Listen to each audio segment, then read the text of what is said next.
Zeke did that beat.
Zeke did that beat. Don't worry about me. I'll be okay. Don't worry about me. Nah, nah. I'll be okay. Okay, okay. Don't worry about me.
that beat.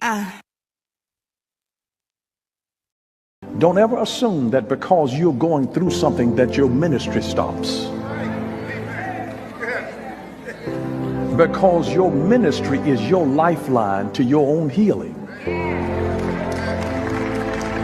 You get healed by doing what God called you to do. I don't mean that you can't take breaks and learn how to refresh yourself. That's a different issue. But I'm talking about don't let what you go through take you out of the thing that you're called to. Don't let what you go through take you out of the thing that you're called to. Because that's where your healing actually flows in a fresh way in your life. I have a concert at the church. And since you're such an important member, I just want to ask your approval on who we should bring in. What do you think about Kirk Franklin? I don't like him. He jumps around too much and his clothes be so tight. He's a little man in little tiny boy clothes. And I can sometimes see his package. Okay. I don't want to see that. Understood. All right. What about Fred Hammond? Who? Fred Hammond? The glory to... Glory to glory. Oh, God, no. Fred Hammond? Oh, he's not saved. No weapon? Oh, God, there's a lot of weapons with him. There's too many. And they've all prospered. Mary. The girls in the tight dresses? Well, that was one time. That's why you want to bring them. Absolutely not. I've seen them. Hips and tail, all day. Breasts, hips, and tail, with no scarves, no lap scarves to be seen. Absolutely not. They won't come in this church. Okay. Jonathan McReynolds? Who? Jonathan McReynolds? I don't know him. Who's popular? Travis Green? I don't trust anybody with the last name that's a color. Yolanda Adams? Oh, she's too tall. Oh? You can't be anointed and be that tall. I don't trust it. Shirley Caesar? Oh, I love her. Oh, God, she's good. And when you get her, maybe you can bring in James Cleveland. James I Cleveland? love him. Oh, his music. Oh, God, it's anointed. He's gone. He passed on. We'll dig him up. It'll be James Cleveland and Shirley. Okay. So you got Shirley Caesar. Is there anybody else you approve of? That's about it. And the Clark sisters. Oh, the Clark sisters. Perfect. Okay, man, we do a whole Clark sisters thing. We could bring Kiara. Who? Kiara, Karen's daughter. I don't know her. Kiara Clark? No, I don't know her. Okay. Jay Moss, he's part of the family. I don't know him. So only the Clark sisters. That's it. That's the only people that are saved in gospel today. And Shirley Caesar. And that's it. Don't bring not another person. Okay, just one more. And they all should come for free. Yes. Well, that's going to be impossible. Ty Tribbett. He's got energy. The kids will like that. He's going to jump his way to hell. All the way. Jump up one time and go straight down into the pit of hell. Just like you. For wearing all of your expensive clothes, and your girlfriend, she be in the front and her dresses be so tight. You tell her to pull her dress down because I can see her Christmas. For Christmas. Oh, love it. All right. Thank you, Brother Walker. Anytime. Let's head to the church today, 'cause we need 'em. Now if you got a little rhythm, move left to right. A new experience, baby, go and hit your stride. Who walking? I'm walking. Who walking? I'm walking. Who walking? I'm walking. Is you walking? And when the grooves get good, go right to left. Shut up, y'all. We got grab the tread. Now who walking? I'm walking. Is you walking? I'm walking. Then stretch and walk it out like you know your plans you have for me. There's no evil. It's all good things. Lord, I love you. So I will trust you. Here I let my fear die. That's why I'm walking. And my eyes can get it They right. gon' be my guide. And I'll follow Through the trouble. when I don't understand. I will surrender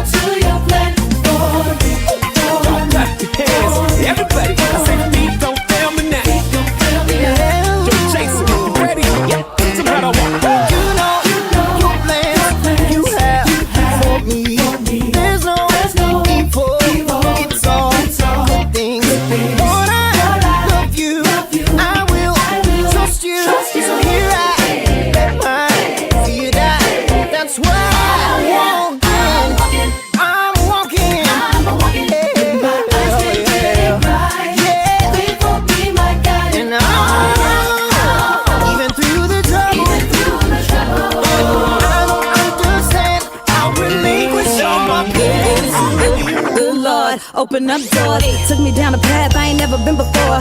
Looking at the road, I don't see a lot of space. Guess I gotta drop my load, cause you're picking up the pace. Don't leave me to die, be by my side. I get a little anxious, please be my guide. I got my feet shot, I've been prepping for the moment I would get the green light. So if you see me, I'm rolling like feet. Don't fail me now.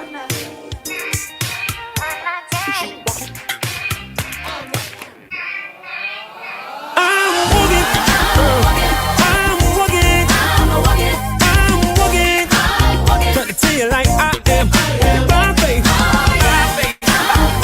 Lord, I'm walking. Anybody else going? Yeah, say I am.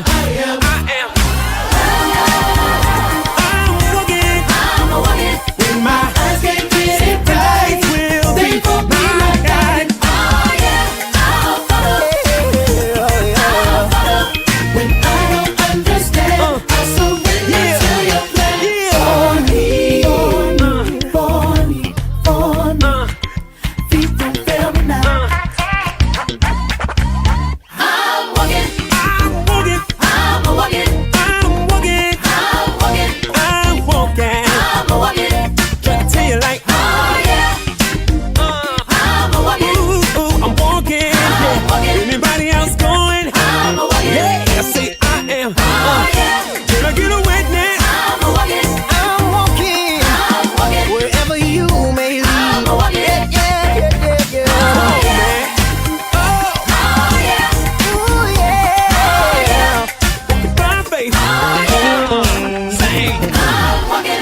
Grandmama now. Go ahead, get Papa. I'm a walking. Oh yeah. I'm walking. Beautiful things that I've done. Things that I've done. These beautiful things that I've done.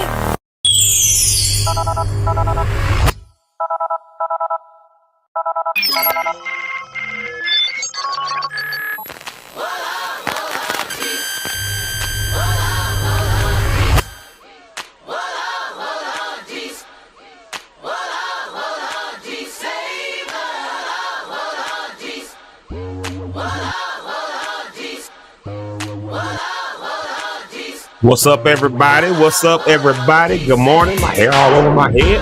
What's up, everybody? Good morning. Good morning to you. Good morning to you. Good morning to you. Good morning to all of y'all. Hope everybody's doing all right this morning. On this Monday morning. Hold on, let that beat ride.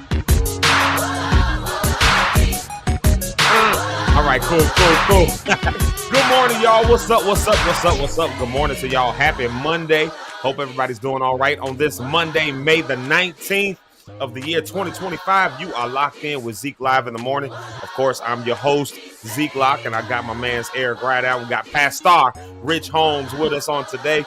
And man, I'm telling y'all, it's a great way to start your day. I say that every day, and I mean that every day. And so I'll keep saying it until I don't mean it no more. So welcome to Zeke Live in the morning. I hope y'all had a great weekend. I hope y'all's weekend was blessed and highly favored and all the stuff we say. Hope y'all went to church yesterday. I know some of y'all didn't.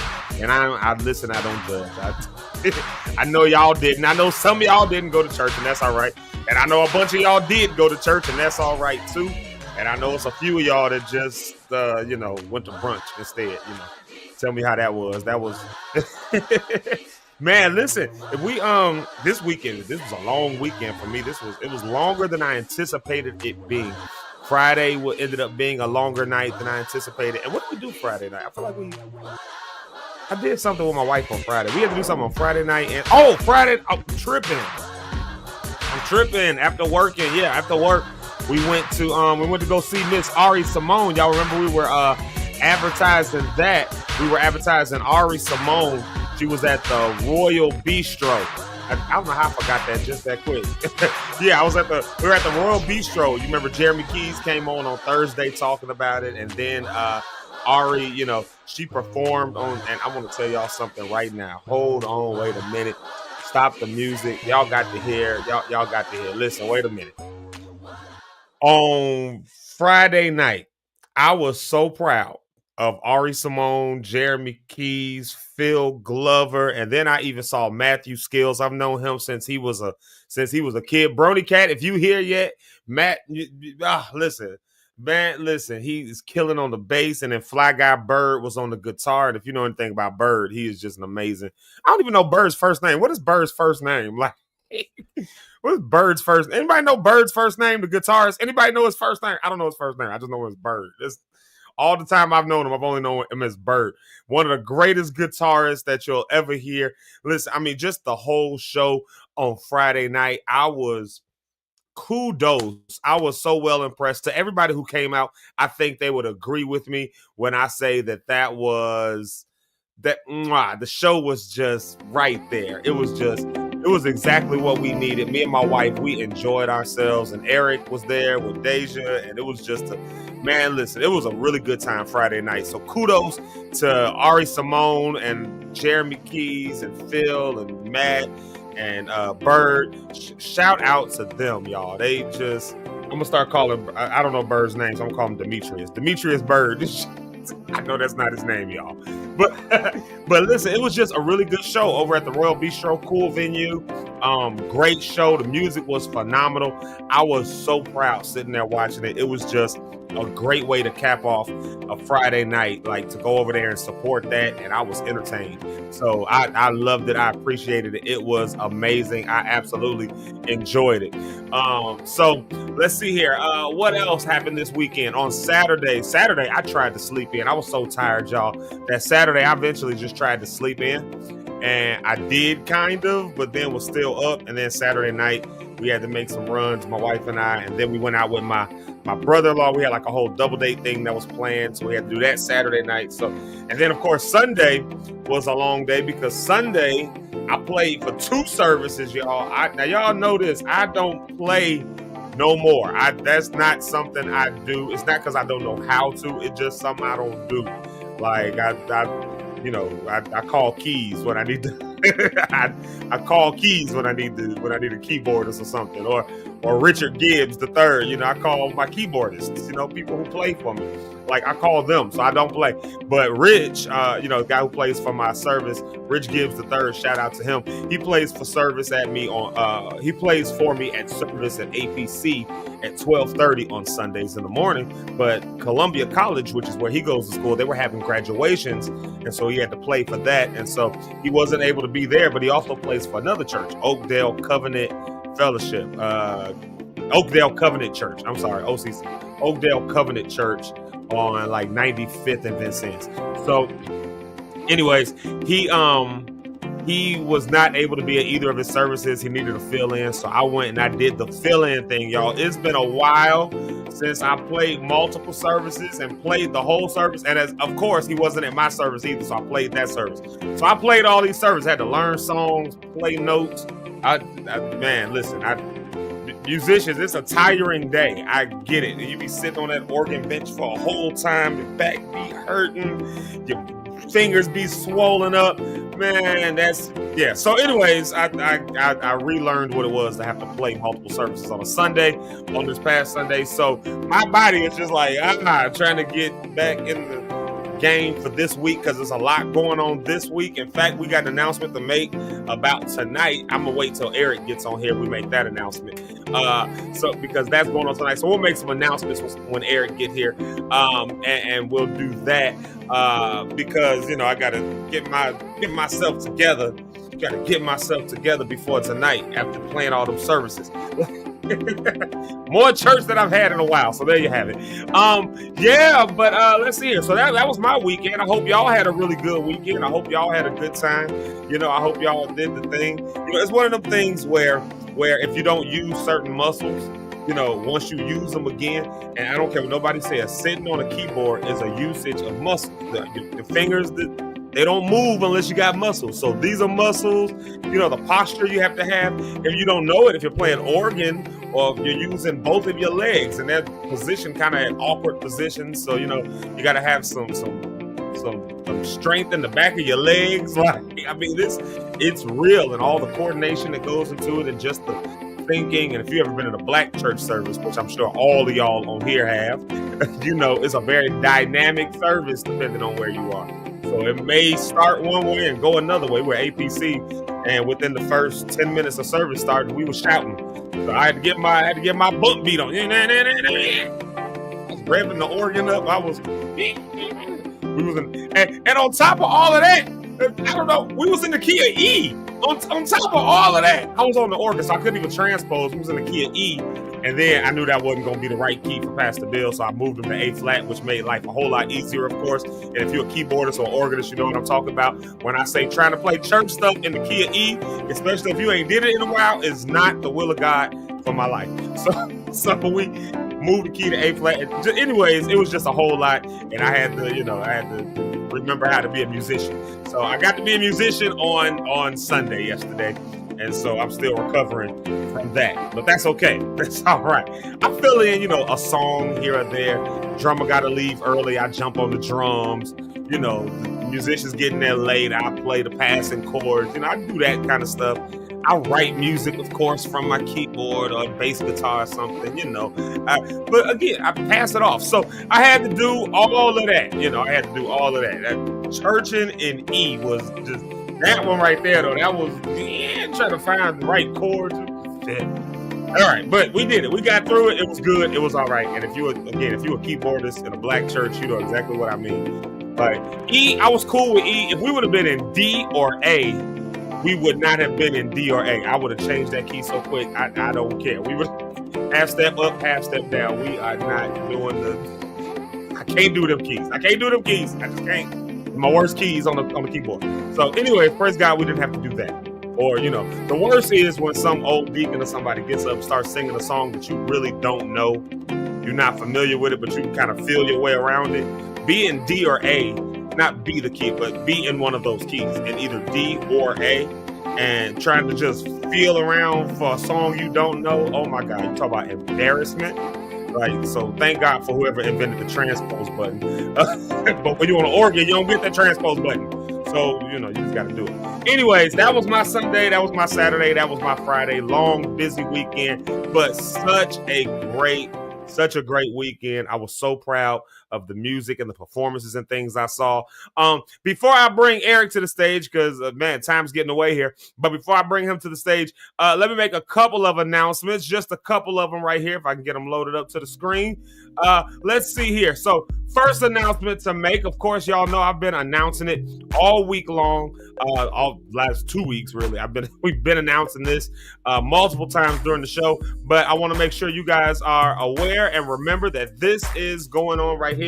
The May Mental Health Awareness Month Symposium. So May is Mental Health Awareness Month, and you guys know the work that I do. I say it every day with the Community Healing Resource Center here on the south side of Chicago, Illinois, and we are, as a network, so I'm just one center of many centers, and as a network, we're doing this symposium. That's with Live Free Illinois, the Community Healing Resource Center Network. That is a program of Live Free, and we advocate and organize Black churches to do stuff that gets laws changed and that gets our people in a better position. That's what we stand for. That's who we are. That's what we do. And so on Wednesday, this coming Wednesday, if you haven't already registered for it, go ahead and check that out.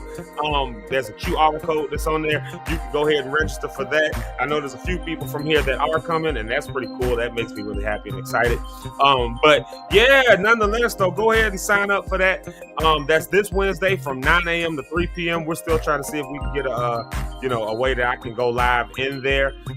So we'll figure that out before Wednesday gets here, and y'all will know when Wednesday comes. So, but nonetheless, it's great for you to be in person there. Like I said, we'll have breakfast, we'll have lunch. There's all kinds of sessions, and one of those sessions includes this thing called the Sounds of Healing, and that's got a really special guest that's coming in. You see him right there. If you're a gospel head, then you know the one and only, the great Charles Jenkins. He will be there, part of that session that is the Healing Through Sounds. And then also on that session, Healing Through Sound, the one and only Pastor Bill Ellis. He's been with us all last week, and he'll be with us again on Wednesday. He is on this session as well, where we're doing a Healing Through Sound session. And guess who else is on that session on Wednesday? Booyah Shaka! It's your boy, Zeke Locke. You better go meet that man, Zeke Locke. Y'all better come over there so you can meet Zeke Locke.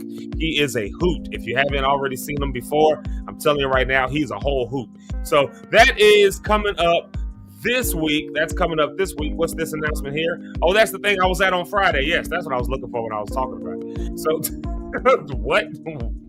All right, there it is right there. So, and then I tell you what, I've got one more announcement to make, but I'm not going to make it right now. I'm going to bring up to the stage before I make it the one and only Mr. Eric Rideout. So y'all do me a favor, you got to do it like it's a church announcement. You got to do it like it's a church announcement. You got to say, like he's a bishop, put your hands together right now and give God some praise. Glorify the name Jesus for the one and only bishop in the Lord's church, the Bishop Eric Rideout. What's up, E? You on mute? I do that every day. Every day. I'll look at it and still do it. That's funny. The bishop in the Lord's church. That's right. You're a bishop in the Lord's church. We just not elevated you. You know what? I heard a guy say this before, and he didn't mean to say it, but it was backwards. You know how normally they say, "Oh, that'll be all right for me," but we talking about. He said it backwards. That'll be all right if it was for Jesus, but we clapping for me. I'm like, man. I was like, you didn't mean to say that, but it was funny. So what's going on, everybody? Man, speaking of funny and pastors getting stuff messed up, I wanted to play that one. I might still play it. Which one? Week, that one clip. The pastor with the water bottle. It's somebody's face. I saw that the other night. I was like, oh, I got to send this out. I just seen that this morning. I was like, should I play that? I was like, yeah, I'll play it because I didn't get it recorded. But we'll be the most. They would call us the most inappropriate people in the world. But it was funny when I saw it, man. I saw it the other night. That's why I sent it to you. I said, "This is crazy." Gee, they would have had to. I would have had to go to the bathroom like that. I would have been laughing so hard. There's no way. It's almost bad as that girl falling. That was in that play that fell with it. Did you see it? The one I sent you, she ran out there and fell on the stage. And then she tried to keep going, and it wasn't no keep going. I just walked off. You can't recover from that. What you say? You can't recover. Yeah, you can't recover after that. Yeah. And man, you're right. This weekend was pretty good. Friday night. Ari and them Friday, right? Yeah. Well, that was average, but my week. No, I'm just kidding. I'm just kidding. Ari, Keys and Ari did an amazing job. It was a good show. And my daughter Deja went with me. She liked it. It was a good time. The people were up dancing and all that. So, kudos to Ari. Yeah, and, kudos to Ari and Keys. You did decent, Keys. So it was a good night. The band was killing. Everybody else was killing. But the bass, lead, drum. No, I'm just kidding. Keys I heard a couple wrong notes on that keyboard. Definitely hit some bad chords in there. I know that E flat was supposed to be an E natural. I know it. He was trying to put all these D minor sevens in there. It didn't fit. But, other than that, Keys did his thing. Playing a B minor 7 in the key of I don't know, in the key of E flat. That's crazy work. That's you just muted yourself again. I don't know how you did, but you hit something. I moved the microphone. I got it all. But no, Keys did a good job. Everybody, he did great. He did his thing. Yeah, he put together an amazing. He put together a whole amazing thing, man. It was a good show. I was really proud of him. Sorry. You said, man, at this age, I developed sinus issues. I've never had them my whole life. Really? Never. My whole life is all I've ever dealt with. Last week, that older person button kicked in like, yeah, let's give them this. Oh, we missed this one. Somebody pushed it. And here you go. Now I'm doing sinus medication. I'm congested. You know what? I got to sniff every few minutes. It's loud because of this mic. If y'all hear me doing it, that's you know what really got me going this weekend though, and I've been dealing with this all weekend long. Friday night, the dust storms that blew through Chicago. Now that was insane. Number one, weird. Number one, let's not say that was strange as ever. Yeah. I'm like, what in the biblical times is happening? Where is dust coming from? Wait, what is it? Las Vegas? Like what? And it's coming from out north. That's what I'm saying. It came from out. I'm like, where in the world is that much dust coming from? Yeah, well, for what I was reading, there was a dry spell, and all of because they just right now we're going into springtime. We're in the spring, so the farmers are tilling their soil. They're doing all that stuff. I'm from the country, so we used to see a lot of dirt kicking up. As the farmers were tilling the soil and getting all that. So all that dry soil and stuff would kick up. But of course, the rain would of course help to pack it down and all that. But you got to do that in order to plant. Well, we hadn't had any rain in a while. Outside of Wednesday, which is also weird because we got them crazy storms that blew through here Wednesday. So, but I guess my power just came back on last night. My power been off since whatever day the storm was. Was that Wednesday? Yeah. I just got power back last night. Are you serious? I'm just not getting back home. I've been out since last week. Wow. That sucked. Because after the show, I'm like, I'm gonna go home. Like, no, I'm not. Yeah, that's crazy. Way to go. Now that's crazy work. Yeah, that's crazy. Yeah, man, but they here's what it is, right? Yeah, they definitely dragged their feet with that one. That's incredibly crazy work. But yeah, so that dust that was kicking up, they said that it was from what I was reading. They were saying that the soil that's been tilled up, was dry, and so as the wind started blowing through, and y'all know it was really windy. Like since Wednesday, it's been just like really Wednesday after them tornadoes and stuff blew through here. Just been really, really windy. And so it kicked up all of that dust, and it was like clouds of dust. I saw some of the videos of that. If I can get one loaded in time enough, I'll put one up. I screenshot one. But man, just seeing like that wall of sand come through was crazy. I haven't seen that since being in Las Vegas one time when there was a dust storm out there, So that was a first for the city of Chicago. Yeah. First for the city of Chicago to have a national weather report go out for a dust storm. Yeah, so that was great. As they said, the first one for the city of Chicago. 2021, we had one that went off, but it was for the outskirts of Chicago. It didn't hit the city. This time it hit the city and blacked out the whole skyline and everything. That was crazy to see. So anyways, all that dust, I was just looking at everybody's cars on Saturday when I finally did get out, and everybody just had dust and dirt all over. Everybody was dirty, like. And my sinuses have been. I look at people's cars like, ugh. Right. Start writing on people's cars. Wash me. I didn't think to do that, but now I'm mad I didn't, because I definitely would do that to people. And if you do that on the right car at the right time, that's not coming out. True. Y'all better be glad Zeke brought it up today, because I definitely would have been writing on y'all cars this weekend. It's just been a bunch of mad people. But man, it was, other than that, the weekend was good. How you had them days, and yesterday was that day. Yeah. And this morning I fell asleep last night on the couch. I was just glad to be home, sitting there watching TV, and I'm obsessed with videos on social media. Man. Two types of videos: the scare prank cam videos. Yep. And I love videos of people getting arrested in Walmart. What? I have no clue. I will watch a marathon of people, shoplifters getting arrested, and I laugh at them the entire show. I don't know. It's an obsession I have now. I don't think I've ever seen those. No, it's funny. It's funny. And then I have another thing I like to watch, man. You ever watch the Animal special and you really don't care, but every time you turn you end up watching the whole thing by accident? I will binge watch animals man. I will binge watch animal stuff. The most uninteresting. I watched about a platypus for about 5 hours. I don't even care about that thing, but I kept watching it. I kept saying every time, I'm gonna turn it after this part. I'm gonna turn it. And next thing you know, I watched that whole platypus episode. I don't care nothing about a platypus at all. It don't make sense to me. It's like God was like, oh, what's left over? I got that. There you go. New animal. I love animal stuff. I tell you what, if anybody has Apple TV Plus, those dinosaur seasons, the prehistoric planet.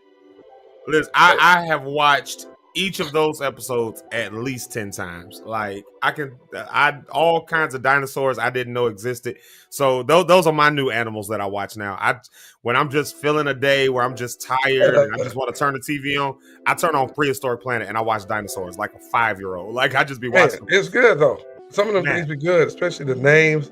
When I saw the Niggersaurus the other week, I said, what in the world? That's his name? Like, who named him that? I said, somebody was being funny. You never seen that one? It was found in Niger, wasn't it? Like at the Yeah, Niger River. and they call but instead of called the Nigosaurus, they call it the Nigosaurus. I'm like, what kind of stuff is this? I said, y'all find a way to pick at us on something. But Beyonce, somebody said Beyonce brought the dust storm this week. Yeah, she brought the dust storms instead of the warm weather. Everybody was out there with a cowboy Carter. And they thought it was going to be looking fine and got covered in dust. That's cold and dust. Y'all gonna be cowboys for real. Y'all gonna see what it is for real for a cowboy. They dirty and dusty. They not clean. No, it's dirty. So all y'all they dirty and dusty. Like this. So all y'all chicks that were out there with your little skirts on, you have sand in your sandals and in your boots, your hat. That's what you get. Should have been over at the beach. At the beach. That's what people go. What was it at the beach? Why are you so dirty? Extra dirty. You know what my guilty pleasure is though on social media, like watching. It's them little drama series like on Drama Box and all of that. If I get caught watching one of those, they all got the same script. Oh, you talking about the ones when the man is he runs the company? Yes, it's always like I watched one of them last night.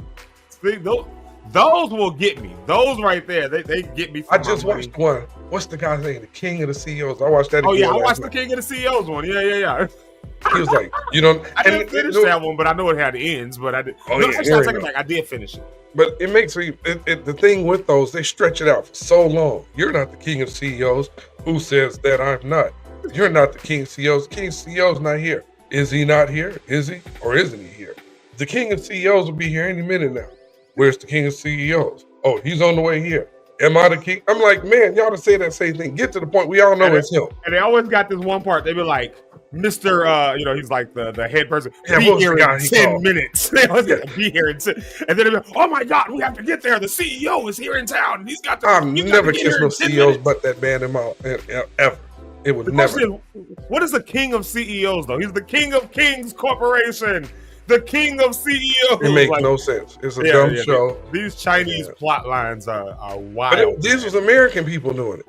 Yeah, they got American. But it started like with these Chinese. They're basically just Americans remaking all these Chinese things, which is like crazy to me.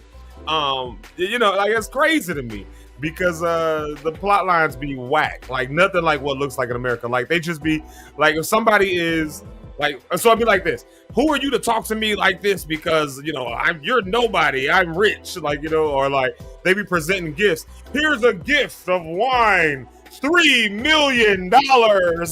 So you be like, where do you get these prices stupid stuff, man. It's stupid stuff. And then like if somebody is like off, they'll be like, beat him, like break his legs, and they'll be smacking women around. It's so unrealistic. So unrealistic. But man, look, this week, but all of you, man, I do the same thing. I'm gonna probably watch home when I get off here because I got stuff to do today. And thank all of you for tuning in as normal. You guys tune in. Please share this. Please like it. We appreciate you guys tuning in. I don't know what the topic is this week, but we gonna figure out something. Just yapping this week. Today's topic: intent versus impact. I wonder if we're not talking about the AI this week. We are gonna hit that this week, probably Wednesday. I think Wednesday. No. Because Wednesday we have to move that around. Yeah, I have to work the schedule because Wednesday we're supposed to talk about it when Pastor Bill got here, but I forgot Wednesday. Like I was tripping when we were putting that together. Wednesday is the symposium, so got to mix it around. Yeah, just got to move that around. But we are gonna hit the AI topic this week though, because I think that's something that is crazy. Because there's somebody who I know a few people who think AI is the devil. Oh yeah, some people I think that, but anything can be used in that way. Your cell phone can be this could be the walking devil with you every day. Because any type of situation, and if you're a person struggling with anything, pornography, drugs, you can find drugs in here, you can find pornography in here, you can find anything with this thing in here. So AI is not the real demon, it's you because you're the one typing it. AI not gonna just type itself. Let me search for it. No, that's us. Yeah, it's just helping you figure out that's all AI really is. It's just your brain. Now, flip side, I feel kind of strange about all of these robots they make here. Have you seen the ones in Japan and China that look like us that they're making? It's the humanoid robots. Yeah, and they said we're gonna just start putting these out. Our robot all over again. Don't do that. Yeah, Tesla has the ones that they have, the Tesla bots, and they're like $30,000 they're retailing for or whatever. But have you seen the ones that look like people? Yeah. Yeah, the ones that are coming out of Asia, they look a lot more realistic. Yeah. And why even make them? To do tasks. And what happens is normal. If people mess with stuff, they gonna start wilding out, and we gonna be. Mark my words, the iRobot movies will be a real thing. It's coming. People think it's a joke, and I don't want no black ones. Well, by the time that happens, I hope to be living in glory with the Lord. That's looking at the Lord's face like, hello. As we get, I hope that don't happen for a long time from now. You know what's crazy? A lot of people are going to a lot of people with robotics. We already saw this with robotics. Like we were at White Castle last week sometime. Oh, they using them to serve late them. night. We stopped through White Castle, and they used the robotic thing to cook and do all that. We got one that served us our food. Yeah. And then the line was long. I was gonna say the line was long that day because the robot arm went down, so they still had to have people in place. But here it was though. Here's the crazy part though. Somebody they were getting it fixed, but they were fixing it remotely. Somebody from the corporate office was working on the robot arm remotely. And I'm saying that to say, a lot of people we got to learn new job skills for many of us because between robotics and now artificial intelligence that's able to pick up on it and actually operate the robotics. There's going to be a shift. There's already a shift in job markets and what things people are going to be able to do. So, Yeah. Oh, when I was at Denny's, when I was in Cali, I think I was in San Diego or I forgot. This one I was married and the missus was ordering food and the thing looked like a rope that came riding around there and it came, asked for the order in, it took the order, went back, brought it back to the table. Little R2D2 looking thing. I'm like, what the heck? Oh man, Interesting. It was they served the food to us. It was crazy. I kind of liked it. I was like, this is kind of like, They go crazy and turn the food over. But simple tasks like that are so easy to do. That's the thing about robotics. They can do the simple, repetitive tasks, things that they can type faster, they can think quicker, they can. It's almost like I told you guys online before when I had that job, and the management came and said, "Hey, we're going to send some of you all overseas to train those people so they can give us some help in the call center. All these fools, I'll go. That's in me." And they go flying over. They come back, man. They got beds in the call center. They got. And when I heard that, I said, "Oh, we fired." I started telling we on our way out the door, and no sooner a week and a half later. Section A, can we see you guys in the back? They did a mass thing like all at one time. All at once. They call y'all in individually. All at once. They fired you in group, and there was like 400 people in this call center. So they say this section, come to the conference room. Everybody in the multi-purpose room. Everybody pack in there. So what we're gonna do is this. We're transferring the jobs there, but we're going to let you keep your job. But it's going to be a little pay difference. This on there, like a little bit of pay difference. And one of the ladies said, how much? Over half. But, you go from people are making $28 an hour or something like that. Your pay rate was jumping down to $9.50. That's not no little pay jump. That's $12 and some change pay jump. Yeah. And next thing you know, they had pinball machines and it's what you call the thing when they be hitting the ball, the little white thing. Yeah. All that stuff was turned over. They start turning over that stuff in that place. Those people of another color start tearing that place up. Ooh. I was already outside by then. I knew it was going to happen. The minute they started Section A, I grabbed my bag. Chris Cersei was there, Oscar. He was there. Lehman, I think, was there. Like, yeah, we out of here. Oh, speaking of people, everybody tonight. Wait. We're going to make that announcement when we come back. We're going to make it when we come back. Yeah, I was about to set it up. Actually, I was just about to set that one up. Oh, go ahead. We're going to come right back, y'all. We're going to do a music break, but we're going to come right back. And when we come back, we're going to do morning shout-outs, of course. We got to do our morning shout-outs. Y'all know that's one of my personal favorite parts of the episode. When we come back from break and do morning shout-outs, I love to see who got the first comment, all that stuff. So y'all, if you haven't said good morning already, please just say good morning to us and let us be able to say good morning back to you and start this week off the right way. And then we got an announcement to make about tonight. I'm gonna let E make that announcement when we get back because it's gonna blow your mind. You're gonna be interesting. It's something you can do tonight. It's something you can make plans for tonight. So stick And around for that announcement. But in the meantime, let's do a quick song, and I'm gonna tell you why I'm gonna play this song when we get back. Y'all know this song, y'all love this song, and then Eric will tell the people why I played this song when we get back. Here it is right here, Brandon P. Blessings. Blessings falling down on me. It keeps bringing me joy. Each blessing I receive, it keeps bringing me joy. Yeah, okay. Blessing to coming in front of me. Coming in front. I'm in the cup with a bag on me. How you feel? Like I got my piece in this heavenly? Yes. We not the same. Keeping the fake up under me. You know. Yeah. I gotta go. I'm in the league. Yeah. No checking the scope. Plain to see. You reap what you sow.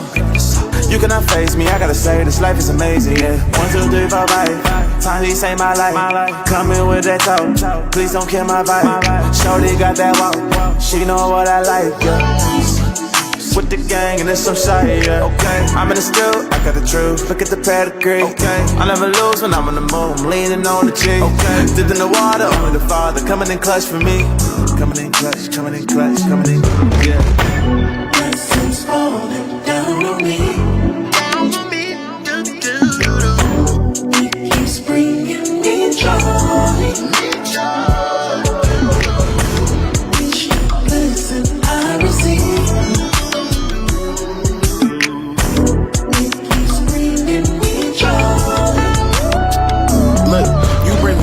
gave you problems I avoid. Why would I give up my core? Belief in you gon' change my world. Make me feel like I'm the world. You gon' maybe I'm not sure. Just make me your little vessel. I won't wrestle with you, Lord. I got all these blessings raining. I'm gon' need a new umbrella. We don't do that stressing, baby. Faith gon' work in any weather. Once I gave him all of me, I just hit the Hall of Fame. We take Jesus over shame. Got no limits, but he not game. They say no, I'm still a saint.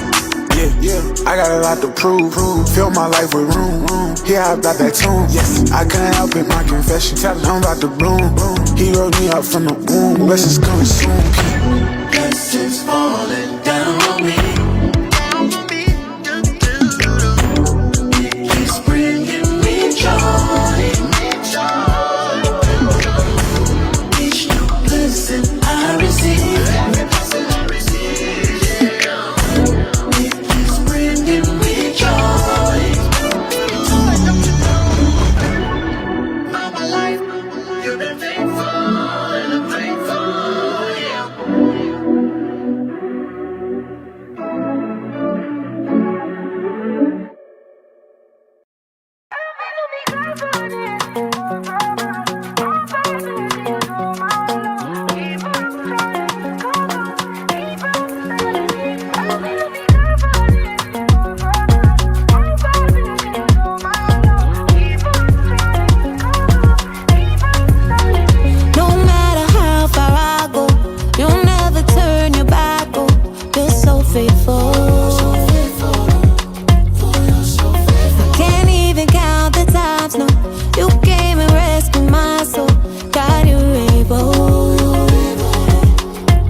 back?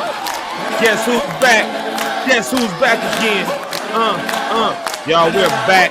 Zeke Live in the morning. Thank y'all so much for being here with us. We love y'all. We appreciate y'all for being here. I'm ready to do some morning shout outs. I'm ready to see who's here with us this morning. E, you ready for these people? Let's see who's here this morning.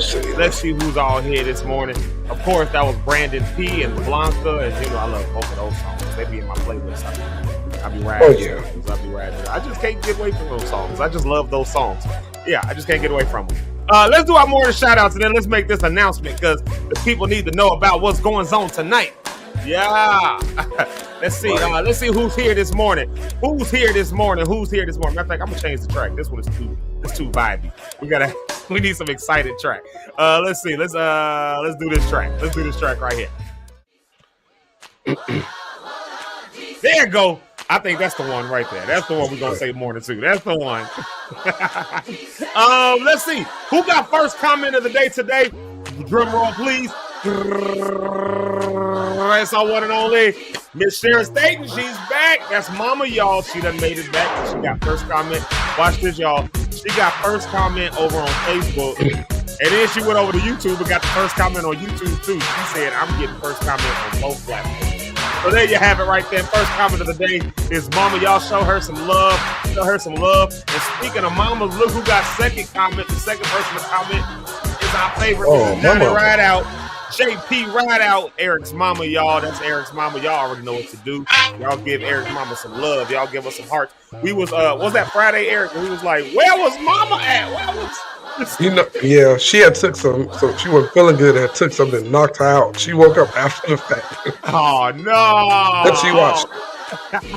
We was like, oh no, we didn't get no words of affirmation from Mama today. We was feeling heartbroken. We was crying. We cried so hard that we had to go to Ari's show on Friday night and drink our sorrows away. We had to. Because we were heartbroken. We were so heartbroken over that. Let's see here. Who else we got? So shout out to Mama. Y'all show her some love. And then I told y'all she ain't top 2. She's always number 3. It's Brody Cat 1. It's our girl Brony Cat. She always got it. And I got to go fish this comment out because she always gives us a great church announcement. Lady, welcome. She says, welcome to Zeke Live in the morning with Zeke Locke, Eric Rideout, and Richard Holmes. Grab those beverages and enjoy Making It Monday. We got all the names for the days. Listen, man, we making it Monday. Making it Monday. Yeah, making it Monday. We making it. I'm making it. And my morning beverage today is coffee. I've got coffee and water over there. That's my morning beverage. You doing the tea thing today, yeah? That's it. Yeah, shout out to the tea. That's always good too. I think I need some ginger tea. Actually, I think I need to. That's good too. Yeah, I need to drink some ginger turmeric. I need to, because right when I said it, I started sniffing. Look at that. Look like my body. I'm trying not to. And speaking of Friday night, there's Jeremy Keys right there. Man, he here again. We just saw you Friday, bro. Just don't do too much. We need space. Be respectful. Yeah, be respectful. We need space. Just come back maybe next Monday and then we can let's do something next Thursday. Next Thursday? Oh, man. Don't be here every day. Don't come every day. It's too much. And then, of course, right here, the one and only Dr. Jonathan Jordan. He was on a date with Rhonda a couple weeks ago. We got to follow them up. See what, Yeah, we got to get them on here together. Oh, is they on here together? They were on here together, yeah. They were here on Friday. Yeah. Remember? You was there, weren't you? Nope. I was on the road. Oh, you was on the road that day, I think, right? I was on the airplane somewhere. Yeah, that's right. So you missed that episode. Oh, yeah. I'm gonna watch it. You missed on the show with us. Yeah. So shout out to Dr. Jonathan Jordan. And then here's my roommate and brother from college. My roommate from college, my brother for life, but my roommate from college, Neil Bellamy. We call him Neil Bell. What's up, from Neil? Detroit? Huh? Is he from Detroit? Because he said, "What up, bro?" That's a Detroit thing. Yeah, he's Detroit. Yeah, dirty. What up, bro? That's Detroit. He is Detroit through and through. He somebody who loves Detroit. Like Neil was always pushing for Detroit. So shout out to Neil. Shout out to Neil. That's my brother. Hold on, let me find the next comment. Let's see another one. Let's see some more good mornings right here. Oh, look who it is. This one just came in right here. Ronnie Mornin Martin. Yeah, he's down in Houston, I think. Dallas or Houston. He's somewhere. I believe. He ain't here no more. What's up, Ronnie? Houston. Yeah, but shout out to Ronnie. Ronnie has sung with me for years, and then he left us all. One day he was just gone. He said, "Forget Chicago." He was just gone one day. Him and the wife got up out here today. That's my brother, my homie, my friend. Shout out to Ronnie. What's up? And then, of course, hold on, wait a minute. They changed the track. Because I got to show this comment all the love in the world. This particular comment is my boo thing, y'all. Mrs. Kim Yada. Y'all give her a shout out. Miss Kim Yada Locke right there, y'all. There she is. Mrs. Kim Yada Locke. There she is. That's my wife who made my coffee this morning. So there you have it. She made my coffee and she made me happy. So there you She's serving the man of God on this morning. She served the man of God. All right, nigga. Ridiculous. So E, we've got a special announcement to make. Those are your morning shout outs. We got to keep it moving right here. So shout out to everybody. Thank y'all for coming here this morning. I appreciate all of y'all. I appreciate all of y'all for being here, for chiming in, for locking in, and for just doing all the things. And if you haven't done it already, please go ahead and follow Zeke Locke on Facebook, subscribe on YouTube, turn your notifications on. I promise you, YouTube is the better way to check this out. Now, I don't know if Facebook is shadow banning me or anything. I don't think they are, but I don't know if they are or not. But I hope you don't when I tell y'all that YouTube is the ultimate experience when it comes to doing Zeke Live in the morning. Because you can turn it on, you can flip in and out of other stuff. Facebook, you can't do all that. YouTube, you can't. And so if you're watching it on your device, if you're watching us on your TV, you can do all of that from YouTube. So go and subscribe on YouTube. And of course, we're celebrating still. We're still celebrating because let's see here. Where's it at? We're celebrating because y'all, we did this. We done did this. Oh shoot, Eric, I should have had this loaded up before I said it. I talked myself into something that didn't have it loaded up. What kind of nonsense is this? Y'all, check this out. This is what we're celebrating right here.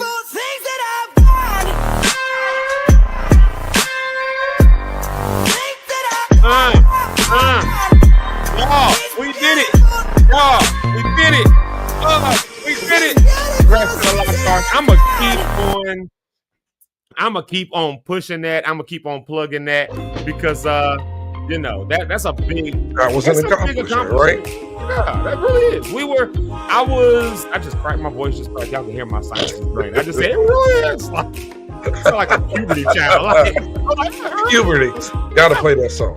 We gotta find that clip. If I can find that clip for the show. Tom Jones. But yeah, man. Yeah, that's a big accomplishment. We were 2 subscribers this time 3.5 months ago. 4 months ago, definitely. We were 2 subscribers when this year started. So what does that mean, people? Keep sharing it and keep pushing it because we trying to get thousands and thousands. And millions. I think I have an idea to get it. I'm open to all ideas. And here's something else. Somebody asked me this, and I'm addressing it on here. It's nothing crazy. Somebody said, do Zeke, myself, and this kind of segued into the announcement for the night. They say, hey, do you all, Rich, AP Rich, Rhonda, do you guys host events? Yes, we do. We sure do. So you email us at Zeke. Oh, what is the email address? See, that was Zeke a good Live 7:30. Why we keep setting ourselves up with these announcements and they got nothing? And I wasn't even ready. Me and Eric are just random together, as y'all can clearly see. It works. Yeah, there it is right there. Zeke Live 7:30 at Gmail. If you want us to come host your event, church, street, we got people for everything. We got Rich, we got Zeke, and we got Rhonda. So if you want something, don't sell yourself short either, though. E, I seen you host some stuff. Oh, I host too, but all I mean is we got something for everybody, right? Yeah. So if you need somebody like Rhonda on the rocks, it's gonna be a good experience. If you need somebody to come through real quick and cuss you and your people out on the stage in love, get Rhonda. Get Rhonda, because that's my girl, and she will do it. She's an amazing personality. So segueing into the night, everybody. Yeah, segue into tonight. Tell them what's going on. E, I'm gonna play tonight. A few things. Oh, go ahead. No, you go ahead. I'm gonna just start some music while you're talking. Okay, cool. So a few things. I've saved on my car insurance by switching to Geico is one. That's one thing that's happening. And the other thing is that tonight we played Brandon P. Right now, those that don't know who Brandon P is, Brandon P is a producer out of California. He's behind Andy Mineo and Lecrae and KB. He's the guy that produced a lot of material. But in the last few years, his group has went viral. Him, his cousin, another friend, his girlfriend have went viral for the group Anthem Night Music. And they take gospel traditional songs and put a trap beat on it, right? So they went viral from that. So tonight in Chicago, he's coming to Chicago. It's not Anthem, it's him. He's coming to Chicago. Anthem will be here in September, but he's coming tonight. Tasha Page Lockhart, other performers, surprise guests. Zeke Locke will be in the building. I'll be in the building. And it's a free trap worship night. Now, let me explain to you what this means. Marcus McFarland, Christina Williams. This is what we're saying. When we tell you come to this event tonight, don't come in your church clothes. Don't come thinking you're going to hear a lot of somebody going to the floor. We ain't going to the floor tonight. What you hear Zeke playing, you're going to get some of that. You'll get some of that tonight. That's what's happening tonight. You'll get some of that blessing. You're going to get some of that tonight. And tonight is a whole vibe. Jeff, J Rhythm, and the band are playing. And this is a free event tonight at Manor Church. Now, I cannot read the writing from here on that flyer. But it's going to be good tonight. I'm going to give you guys the address real quick. And trust me when I tell you, Zeke is the MC tonight, and it's a free event. And when he put this on social media, when I tell you people from everywhere were in the comments, so it's going to be a full house. So if you plan on coming, doors open at 6:30. 99th in Crandon, 9989 South Crandon, here in Chicago. It's the Manor Church. So if you're in the Chicago area, come on out. You don't want to miss this. And let me tell you, yeah, it's the church. We picked it for a reason because he said for this one it's more intimate. So we can get about 200 people in the building. And in Chicago, 200 seats is nothing because that's one person bring everybody they know to fill up the church. So get there by 6:30. First come, first serve with seating, except the very front row because we're going to have some of the artists there. Other than that, come on in. Yeah. The address is on the flyer. Yeah, the address on the flyer there. I'm going to put the flyer back up one more time. Actually, I'm going to change how I put the flyer up. So y'all come out. Right, you want to see Zeke host? You want to see AP Rich? If he's there, Rhonda might come through. But I'll be there. It's going to be an amazing night. Again, we're coming to Chicago. It's a trap worship night. It's here in Chicago tonight. It's free, featuring my man, super producer, Grammy-nominated artist, Brandon P., a.k.a. Black Knight of Anthem Night Music. So, yeah, y'all come through tonight and hang out with your people. And if you don't come, then, your crops go wither. and all that good. Yeah, all that tonight, y'all. Tonight, I am going to be emceeing the event tonight, so y'all come on through. I'm outside this week, y'all. I'm outside this week. We got tonight. I got Wednesday. I got something else that's coming up. So, yeah, y'all come on out there. If you got to turn up a little bit, Zeke, your mic a little bit. Huh? Your mic, you sound kind of far away now. It just changed. Really? Hold on. Let's see what just happened. Let's make sure something crazy didn't just happen. Can you hear me now? Yeah. Are we better now? It was more like this when he was talking there. Really? Yeah. We ain't gonna have these issues today. So we'll meet y'all tonight. Trap Worship pop up. He did one last night. St. Louis is I think it was St. Louis, but whatever. Chicago tonight, and this is a segue to some stuff that we have coming up this summer. So see y'all tonight. It's gonna be crazy. Invite your friends. Invite your teenagers. Invite your church mother, you can come if you want. Just don't be complaining it's loud. That's all we tell you.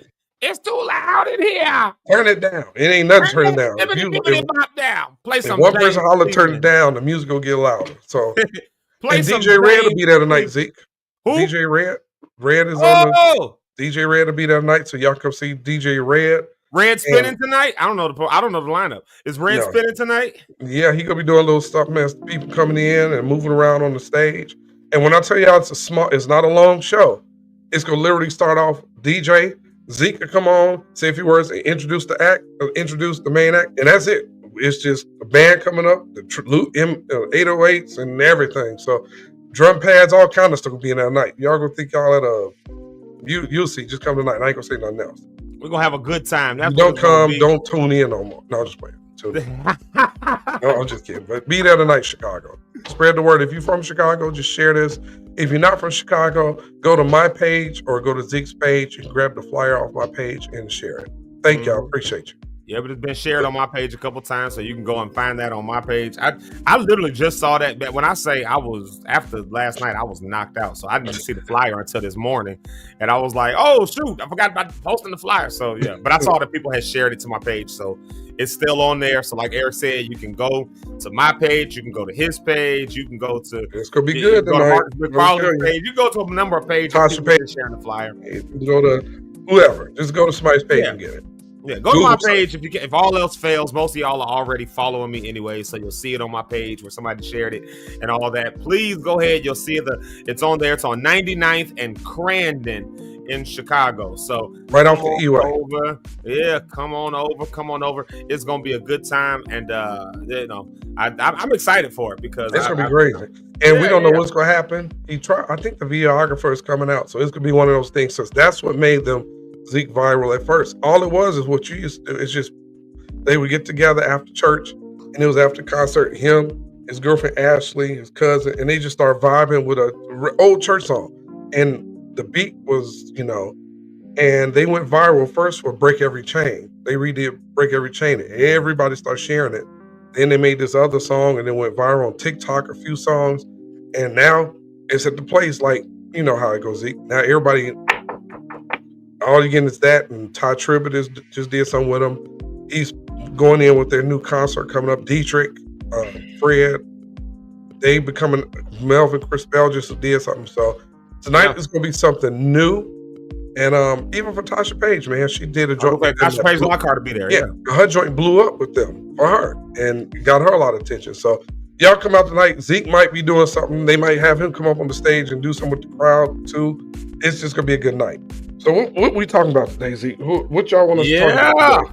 So we're talking impact versus intent, or intent. I'm about to say, if they got some family pictures, you'll talk about your family members, put their pictures up. We'll do that. We're going to throw it all today. Yeah, we're going to talk about, I ain't going to talk about my family. I'm going to talk about everybody else's family. Yeah, everybody else's family. Yeah, all y'all's families suck. Matter of fact, Keys, I got your baby picture, like Keys. your mama. And Keys, I do have one of your baby pictures. We're going to put that up a little bit later. But go ahead. What was you about to say, Zeke? What we talking about? I said, today we're going to talk intent versus impact. And I think that this is a good one. As we're in the middle of, as y'all know, May is Mental Health Awareness Month. So we're right in the middle of mental health. Know that. I never know a month. They said breast cancer month, child month. I'm like, when was that? I don't keep up with none of that. Yeah, it's a month. It's like every month is like 27 different things. Oh, cool. Like it's like it's like throw up dart and take your pick on what you're going to celebrate that month, depending on what. Does it change every year or stay the same every year? No, it stays the same every year, but somebody's always adding something to it, and collectively we just decide these things. So, anyways, May is Mental Health Awareness Month, and as y'all know, over here we've done a lot of conversations around mental health and all that. We did a whole 2 weeks in a row around topics related to mental health and getting the mental health that we need, the mental help that we need, and counseling and just some of those different heavy conversations. We did a whole 2 weeks on this show around that topic back in March. I invite you to go back and look at those. And as y'all know, we kind of wrapped that with when my mother was here for that event. And so we wrapped it with that. So this week, of course, Live Free is doing the symposium on Wednesday in regards to Mental Health Awareness Month. I'm gonna throw that up there just one more time as a shameless plug.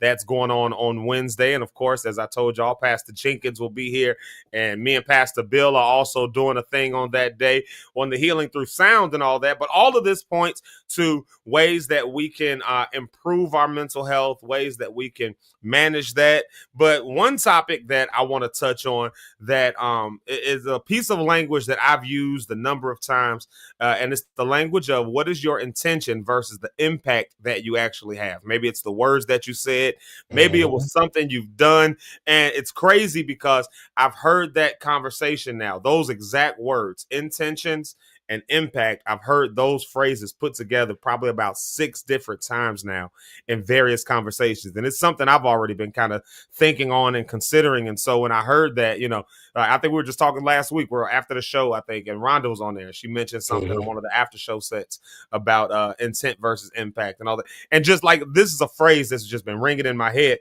And it makes me think, as we're in the middle of Mental Health Awareness Month, there's a lot of times where we carry stuff on us that maybe was not necessarily somebody's bad intentions, but we carry it with us. Maybe it manifests itself in unforgiveness.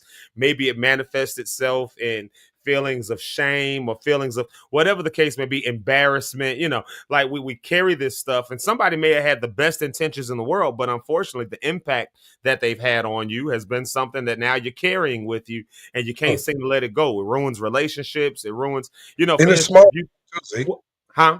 It's small stuff. Yeah, and it'd be small stuff a lot and of times. It's just like you said, it can be somebody that see your, no offense to anybody what I'm about to say, it's something small like, and parents are good for this. Parents are good for this. If it's a child, they say, "Oh, you're picking up weight. You need to slow down. Don't eat that much." And they don't mean nothing by it. They're for real, but it plants something in your head. Kids are good for that. They'll tease another child. Oh, you ugly. You black. Now, and they may be just teasing or, but yeah, intent. That was a good one. Yeah. Because that, the intentions of a thing, and there's times where that's actually a good thing. Like in the Bible, for instance, we hear, the way the enemy meant it, he meant it for evil, but God turned it for my good. So the intention was evil, but the impact ended up being good, or all things work together for the good of those who are the called, who love God, who are the called according to his purpose, right? So sometimes there are things where the intention may be bad, and it turns out good. But then, those things we shout and we dance over. But what happens when somebody had good intentions and the impact that it left was a negative impact? Do we carry those things with us?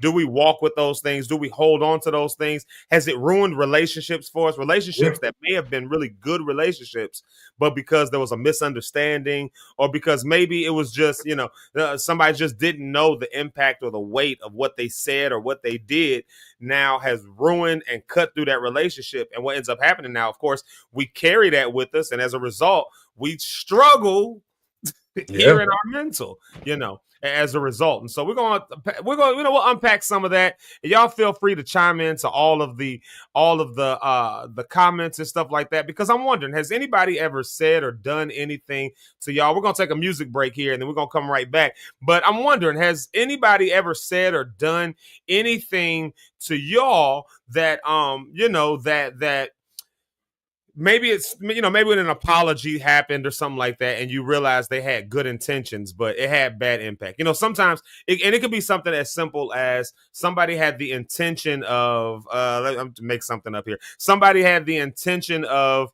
I don't know, cooking you a really good meal. So they're going to cook you a meal. It's going to be good. They knew you needed to eat. Their intention was good. They wanted to feed you. They wanted to do their best. But when they cooked that meal, they cooked it at your house, but they didn't clean up the kitchen.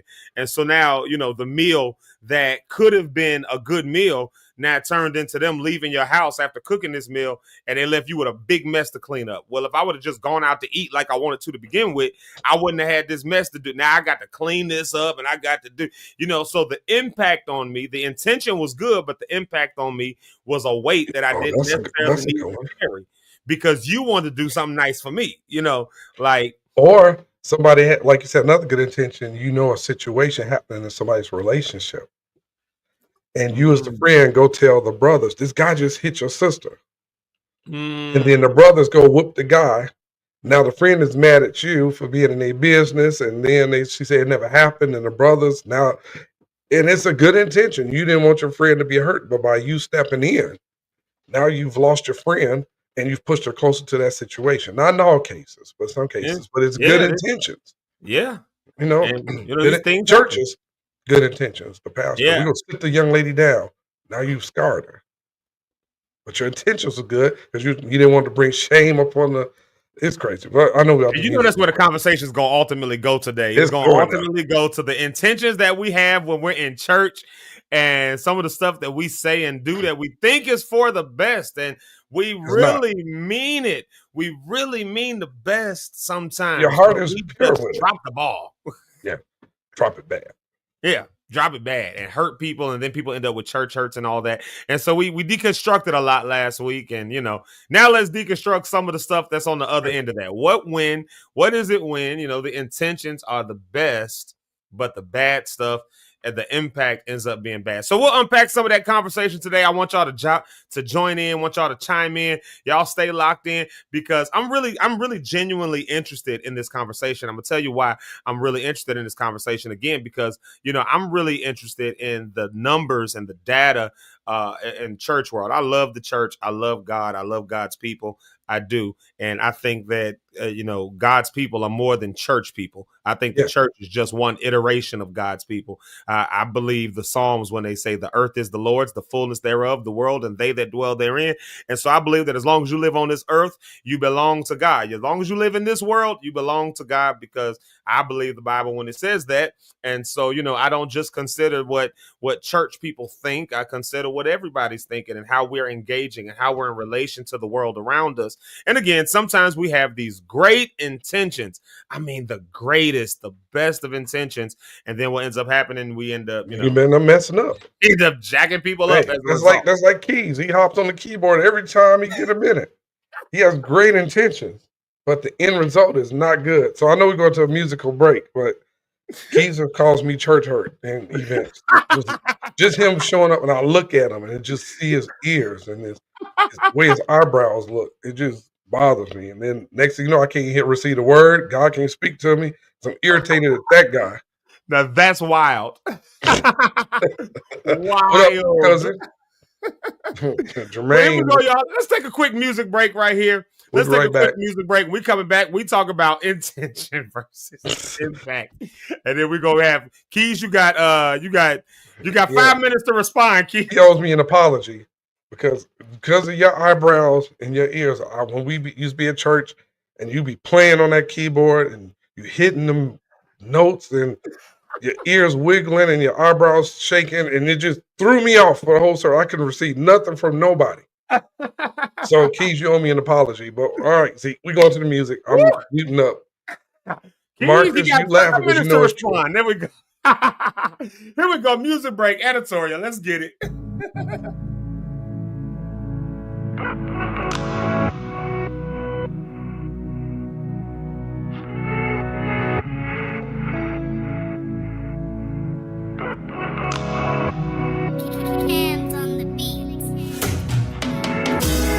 It's within my nature sometimes to not live righteously and holy.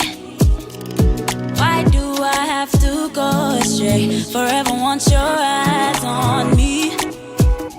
Mwari inindo funga kuti tatata papi. It's all me, I know. The evidence all around me. You are here, I know. So stay with me. Oh, Papa God, won't you stay with me? Yeah. From my nanny, stay with me. Say you'll be here. Stay with me, Papa. Oh, no, I ain't perfect. Obstacles will test my faith, inhibiting purpose. I tripped up one too many times. When I fall, Munoti, I'll rise again. Irindo funga kuti tatata papi. It's all me, I know. The evidence all around me. You are near, I know. So stay with me. Oh, Papa God, won't you stay with me? Yeah.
Ain't no need for your approval.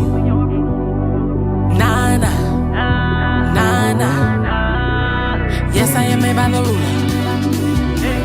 Yeah, yeah, yeah, yeah.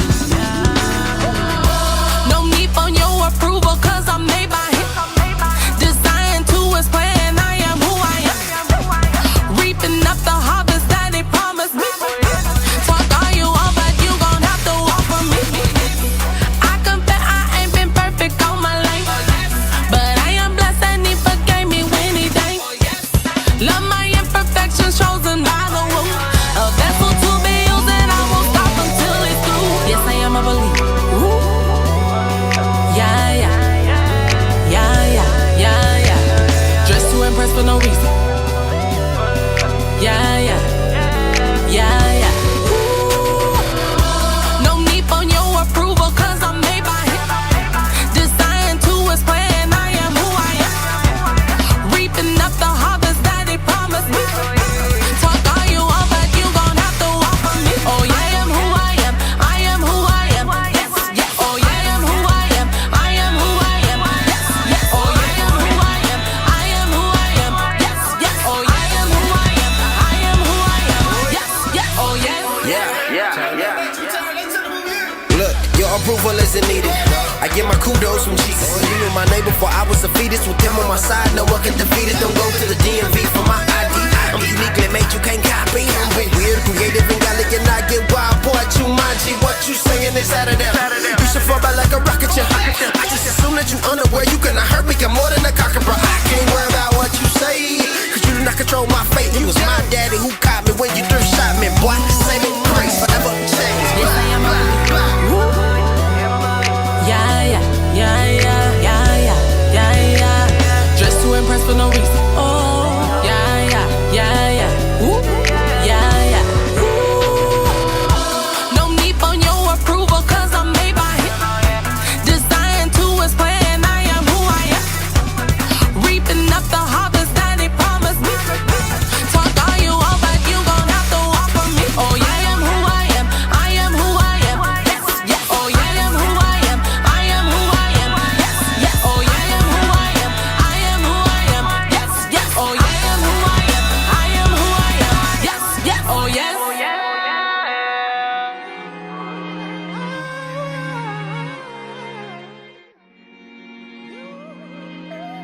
And we back. We back in it. I am who I am. I love that song by Tara Jones. I love that song. It's such a good song. I love that. I wish she was here. I wish Tara was here for the kickback that we're planning right now. As y'all know, I said that when we hit 100 subscribers, we're gonna be announcing a kickback. I said if I don't have it announced today, we'll announce it tomorrow. So tomorrow, y'all be on the lookout for the announcement of the kickback. We're gonna make it through tonight first, and then we're gonna announce a kickback that we're gonna have for the 100 subscriber celebration. So we'll announce that. Jamaica Lachey, I will say that much. She'll be there. I'm trying to see if we can get Merv there. I need to actually reach out to him today. I didn't get a chance to do it this weekend, but I would like for him to come, actually. Merv Hammond, yeah. I would like for him to be there to perform that I'll Be Okay song. I really like that song he did, that I'll Be Okay. But I love that song, Tara Jones. Huh? Tara will come and Merv will come. Yeah, I ain't gonna make Tara come all the way from she'll do it. I'm gonna tell her you need to be out here immediately. Yeah, Tara. But when we do a kickback in Dallas, though, we're gonna definitely have her at that one. Because that in Houston, we can do Jeremy. Jeremy's church. Oh, you talking about Jeremy Stein in Houston? Yeah, you said Houston. His church is in Houston, and we got the spot. He just said, "Come on down and do something." Yeah, we might just need to. And that matter of fact, that video you play is in his sanctuary at his church. Yeah. Medium, small size church is perfect for an intimate event. True. Yeah. So y'all saw the topic today, which was intention versus impact.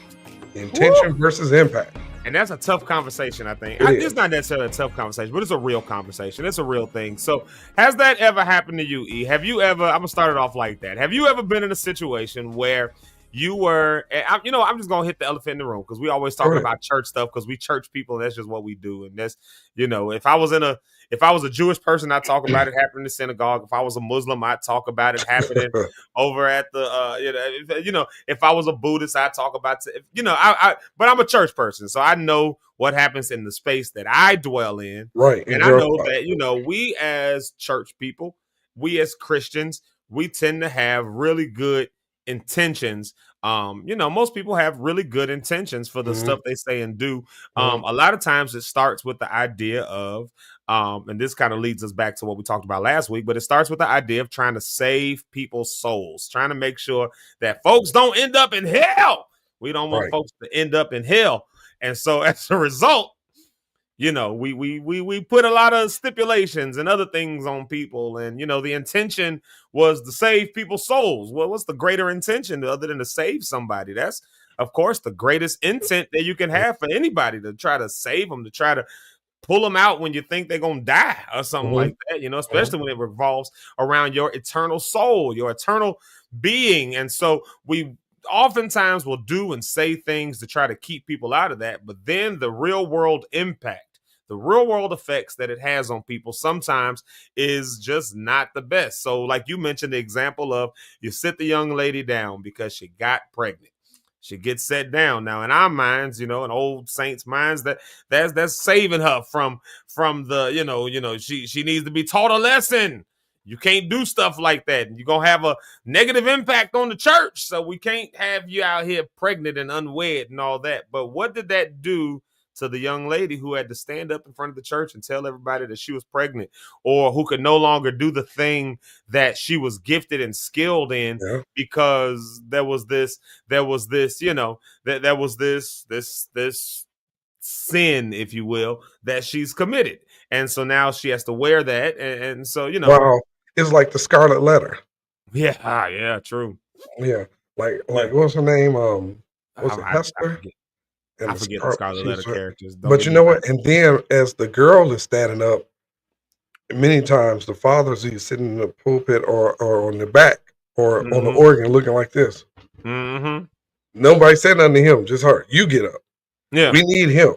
He's valuable to what we're doing. There's a bunch of singers, but he's the keyboard player. We don't have another one. We don't have another drummer. Yeah. I've seen that. I think we've all seen that though, man, happen in churches, and my voice is leaving, in situations. You sound like me. Man, yeah, it's those are allergies, man. I sound like I'm. And what's up to my cousin Jermaine? What up, cuz? Yeah, we've seen it, man. Intentions. It's just like in a relationship, though, Zeke. In a relationship, when you deal with a young lady and you don't mean to hurt her feelings, but you do, or you break it off because for you, you're like this. I know me. I'm gonna mess her up, but your good intentions have now messed her up. You know what I mean? Now her heart's broken because of what you did, even though your intentions were right. And you didn't have a side motive. You were genuinely like, I'm not a good guy, and I'm gonna mess her up. And she's really deserving of somebody that's going to do right by her. Let me leave. But you've messed her up. Good intentions again, man. Yeah, yeah. And for a lot of guys, and shout out to De'Aaron. Shout out to Miss De'Aaron. I ain't seen her in forever. I want to, when I do my thing, De'Aaron, I want to see you there. She might be there tonight, actually. Well, I want to see you tonight, De'Aaron. I want to come on down to Chicago tonight. I want to see you. Yeah, man. And it begs the question though, because I think that what it does, people have their own perspective of a situation. So like you just brought up the relationship thing, because that's another place where it happens all the time.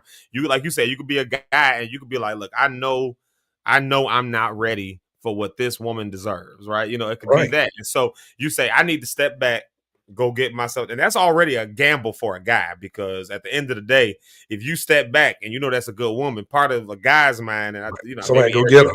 You're like, I'm coming back to you. Like I'm not leaving. And you don't want her to date nobody else. Yeah, you don't want her to date nobody. It's like, no, I'm going to get myself together so I can be with you. Like, it's like that.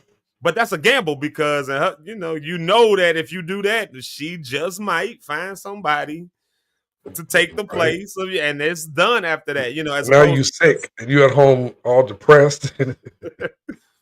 Yeah, I'm not laughing at people that's depressed. It's just like now you. No, but it's real. Your intentions are right. It's a real thing. You had an intent, but the impact that it left was, and that's why I love having this kind of conversation, because what I've realized, we all do this. I think we all have been not only victims of it, but I think I'm learning to not see the victim side of things, and I'm really having to learn that. Because I can go all day about who did me wrong, who did this, that, and the other. And I'm learning just to now ask the question first, what did I have to do with this? What was there going on with me? Was there something that I did that to influence this situation that I'm in? Was there something I said to influence this situation I'm in? Was there something that, was it something? Was it a way I looked? Something that was in my demeanor that did this? That maybe I had a good intention, but the impact that I left on somebody else was negative. And now as a result, so I'm learning to look at it like that, because we've not only been the victims of this, but most of us, I would even venture to say all of us, have been the perpetrators of it, where we had good intentions and it just did not go over the way it was supposed to go over. Have you ever had that happen to you, E, where you just or was there a time where you had a good intention and it did not quite shape out that way? Somebody took it wrong. I've had a bunch of them. I mean, it's part of darn it, man. These you got these things in your ears and you move, you get caught on the chair. Bro, that was me all day yesterday. Like, so both churches I was at, we used the in-ears and I had the ones over my head. And I did one of these moves right there. We was doing the shouting beat thing, hitting behind the preacher. Down on the one, I'm giving them the hits on the thing. I said, on the one, bow, the things flew right off. I was like, God dog, it couldn't hear nothing for like half the shout. That's why I just put one in. But I've had those situations where, again, you have the best intention, and I've had situations. Less in the music industry, I've had those situations where I call myself, I knew a person, and I won't say the artist, because then the people that were involved would know. There was an artist I was dealing with, and we had picked singers for this person. This was in I think it was Atlanta. And the artist asked for audio of everybody. And they liked them, but they said that person can sing, but their voice don't fit. But that person's sister was picked. And so it was the thing of, man, how do I do this? So I just told the person or the artist, we got everybody if they need it, because I wanted to shield, I didn't want their feelings hurt that my sibling got picked and I didn't. So I said, well, we got everybody, that we needed. And the sister, I told both sisters, I'm like, I'll just cut both. I'll cut both out. To avoid hurting the other one, I cut both and replace that one with somebody. Because I'm thinking if I pick her, it's going to break her sister's heart that she getting picked. And then that may make her feel some way that we didn't pick her sister. So I'll just get rid of both of them. Wow. And move forward. They came to the show, and sat. And my intentions were good, but the person I picked to take their place, one of their places, I didn't know was their cousin. So they was like, I thought I had it. I was like, you remember? I told you, you said, but that's my cousin, right? I'm like, no. And they said, what happened? And I still, at that point, didn't tell them the real reason, because that sister, that would have crushed her, because number one, this is her favorite artist. Say, oh, she good, but she don't fit me. That's like if you directed your butt off, Zeke, and you got done and walked off the stage, and Donald's like, he cool, but his directing now don't do nothing for me. For you as a director, you're like, this is one of my heroes, a Kirk, or Fred, or somebody took, and it wasn't even a dig that they were making, but my intentions were to protect that person. And then it ended up coming out by another person who was singing, told them, oh, well, they said they didn't care for your voice like that. Another promoter told them. And one of the promoters told them that. And so they come back to me, why couldn't you just tell me they didn't like the way I sing? I love this person. Now it's like, I didn't want to, you know what I mean? I wanted to protect you from that. Yeah. And it backfired. It backfired. Yeah. In a major way, it backfired. Now, or another situation is where I know I've been, it backfired on me, where I put somebody on to something I was working with, because I felt, one thing about me, if I think you can do something, or I think you're a good person for the job, I'll tell them, get them. I got the person in, the person got in, and then they cut me out. the person got in and had, I'm like, I talked you up and you talked me down, and then I got pushed out. Whoa. With good intentions to help them, and they stuck me in the, so I've been on either side of it. Yeah, that was dirty. That is dirty. That was dirty. It's And the cutthroat artists industry. were told that I didn't want to deal with them. With the artists? They told the artist that he don't really want to deal with you like that. That's what he told me. Blah, blah. And they was like, whoa, he said that. And this was a new relationship I was building with this particular person. Sure. So they didn't know me to say, no, he didn't say that. Because this was brand new. And I said, oh, I'll bring you in. I said, can I bring my friend in? Oh, yeah. I told the management team, boom, brought him in. And in turn, that person got in and screwed me over. Wow. And got in. And I never got the opportunity to do it because, and then that artist later down the line told me, because other people in the industry like, why you do that? That, he blah, blah, blah, and him, blah, blah, blah, blah. No. That's my guy. And when you got those heavy hitters to saying, that's my guy, you messing over. Now that person came back, man, I'm sorry. That, but that just shows it happens on both sides. I've been on both sides of it. And it is not a good feeling. Yeah. And your intentions, like my intentions are always to try to, oh, E, put me on this event. Okay, cool. Let me try. Oh, we don't want them. Now I can't go back and say they don't want you. That'll hurt somebody. I'll just be like, the show is filled. Yeah. And now let me clarify real quick. Everybody that I've told the show is filled, that's not necessarily you. I'm just giving an example. Yeah. But to me, it bothers me because I may care about this person. Man, I think they're great. Oh no, I don't. They're terrible. They can't open my show. Oh, I don't want them singing with me. I don't want them playing for me.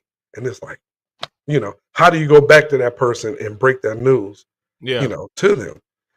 So my intention is always to cover, but sometimes in covering that can backfire. Sometimes you just got to flat out say what it is. Yeah.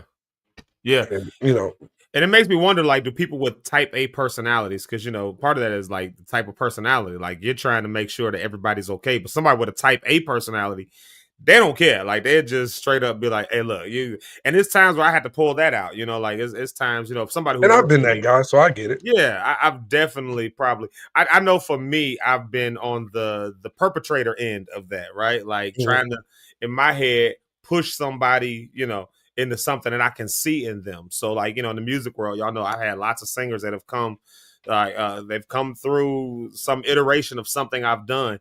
And, when I really see something in somebody, I might start pushing them. Like, if you've ever sung with me in any choir or group. Like Jamaica. Yeah. You tell Jamaica, you can hit this. I can't sing it. I can't do it. Push you. I'm going to push you. Do it. Yeah. And she be quiet, but, Is I'm a push. And then if I really am pushing, I really believe in you, I'm gonna tell you, if you got that relationship with me, I'm gonna tell you when I think something is whack too. I'm gonna be like, nah, that wasn't it. That wasn't the move. And I know there have been times like Charlemagne move like he did old boy on there. Remember it was Safari had rapped on there. Yeah, Safari did his rap on the Breakfast Club. Soon as he get done, Charlemagne like, nah, that ain't it. That wasn't good. I mean, dude tried to, show his rap skill. As soon as he got done, he's like, nah, that ain't it. No. I was like, wow. But that's the people who have with me, they know I will push and I'll tell you, no, that wasn't it. That wasn't. Look, the Aaron all in the Aaron and Jamaica. There they go. Look. Because they both been on that end of me, like, no, I think you can hit this note. I think you can go there. No, sustain this. No, I'll do that. And it's really, the idea of it is really to push them to what I really can see that they can do. It's like, no, I know what I know what I see, and I believe this can be done. And there's oftentimes I will say this, and anybody who's sung with me has heard me say this: if I stop pushing you for something, that means I believe that you've reached your limits. You've reached your level. See, that's where I differ. If I stop pushing you or mess with you, I just don't mess with you no more. That means I don't want to deal with you, and that's a bad place to be here. Yeah, because that's me, man. When I'm done with somebody, I'm done. Yeah. I get that. And those of you that haven't called recently for anything, I'm not saying it's all of you, but there are people that when you do something and I'm like, yeah, I'm good on you. I know who you are. I'm good. Mhm. You know, but intentions, like we said, man, intentions are everything. Like we said earlier, a parent can tell their child, Yeah. you picking up so much weight, you need to slow down. You getting fat. Slow down. Exactly. And they don't mean hear it. that. Yeah. But now that person is messed up. Yeah. I know a girl right now. If I show you a picture, you're like, oh, she's gorgeous. But in her head, she said, no, I'm not pretty. I was always called ugly when I was, a kid, or funny looking. And to see her now, you'd be like, who said that? That's crazy.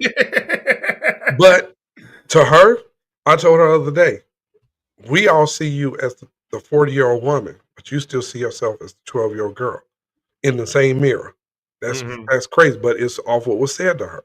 Yeah, and that's the importance of the words that we say. I love what Marcus says here. DJ Red, he'll be there tonight. The impact you leave on someone's life can either leave a weight of depression or mental struggle.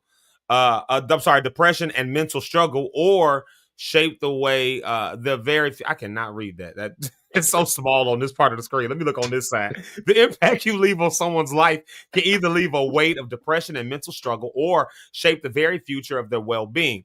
And then and he followed it up with, you got to be careful who we allow to speak into our lives, because some things start off as jokes, and y'all know we do this in the black community, especially. We be in the neighborhood and somebody's gonna get a nickname based on what they look like. You got a big foot, your name Bigfoot. You got a big you got a big head, your name is Head. If you got a if you dark skin, your name is Black. If you little, if you light skin, your name is Red or Yellow or something, like, you know what I mean? Like, if you got long hair, you Pocahontas. If you got a short hair, your voice, Project Chick. It's just all kind of names. Yeah, we just get all kind of names to folks that we give them, and it's never in bad. It's always in jest. It's never to tear somebody down. The problem is, for some people, that's exactly what it does. It tears them down. So now, like you said, you 40 years old and you still seeing the 12-year-old that the kids was talking about, and you spend your whole life trying to overcome the jokes that were made. Nobody was even serious. It was just nobody was serious. Yeah. And some of them, and matter of fact, Zeke, you all can't see what I just text you, Zeke, to your phone. Oh, but I just sent Zeke the actual person. And when you see this picture, do you see what I'm saying? Yeah. You see her? There's no way she's 40, that's for sure. Number one, but in her head, when she looks in the mirror, she don't see that person that you just saw. Yeah. She sees the person who was real skinny, and the kids, and didn't went mostly all through school, sat by herself, and the boys didn't like her. And now that she looks like that, now the guy's like, ooh, it's like, no, who do you see? And that's the thing. We in jest, we call people names. I talk about Keys, ears, and his eyebrows. All the time. And I'm kidding with Keys. I don't like him, his eyes, brows, and ears. But I'm teasing him. But at the same time, if I knew that messed Keys up, I would stop doing it. Yeah, yeah. It's being like, Yeah, and maybe that's a good segue. We'll go into a music break here, but maybe that's a good segue to when we come back. Like, how do we overcome that? Because what happens when somebody then tells you? Like, what happens when somebody, like, straight up tells you, like, hey, this is bothering me. This is my mother used to tell us, if you teasing somebody, because I was a tease. I used to tease my siblings. The oldest brother. So my mother would say, if somebody says, like, stop, like don't keep rapping. And I've been guilty of keep going. I would keep going. My sister would get mad. She'd get so mad, she'll be like, and then we just make me like, what are you, a bear? Like, we was like, look at you, bear, angry girl, like, we just keep going on and worse and worse. It's just funny. Yeah, that's probably why my sister's crazy today. I don't know. We probably ruined her. It's probably my fault. That's probably the actual impact that I had, was to ruin my sister's life. I don't know. I remember fighting with my sister. I hit her in the head with a telephone. I used to try. Are you serious? I popped her head up with a big old phone. Wow. So, it was crazy. My little brother did the same thing to my sister one time. It hurt too. I'm sorry. We gotta go to musical break. She had in her room. And she said something to him or whatever. She just got messing with him, and he got mad. He picked that thing up and hit us across. He was probably like 4 when it happened. Like 4 or 5 when it happened. Like you probably don't even remember doing it. Like you know what? Playing with your siblings be the best. But my big brother came to town, and my sister was younger, and they said he hit us. Oh, you do? Okay. He used to call me Scraggles because I was skinny. All right, Scraggles. Man, that night I woke up. I think it was 2 a.m. I stand up, and my brother is very fair complected, right? I wake up. He stand next to our bunk beds in the room. He's like, "You hit my sisters, nigga?" I'm like, "Bow, bow, bow, bow." Dude, I was so sorry. You better not tell mom and dad in the morning. I was so. He said, "You better not say like nothing." You being Lehman and them. Yeah, he got me for messing with my sisters. He got me. I was so glad when he left. He been in Alabama, but no. But yeah, man. But yeah, we gotta go to musical break, and we gotta be rich in the back. Let me acknowledge this comment right here. Just had this conversation last week. If we saw ourselves how others see us, sometimes people's intention for talking about you is negative. Like it's the How about this?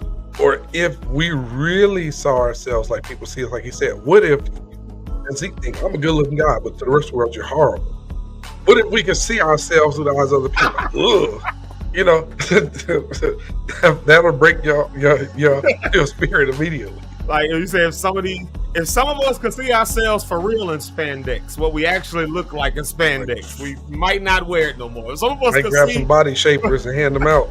If some of us could see what them dreadlocks actually look like with that receding hairline, we just might. If somebody could take Stevie's eyes and rub him, wonder, and God lay hands, he see that his braids. I bet he would say, "Cut this stuff off. What are y'all doing?" And ever I'm sweating, you rub your forehead here, and he rubbing back here for his forehead all the way down. I know he's like, "Man, get this stuff off." I'm sorry, y'all. That's just what I'm saying. That's just my thought.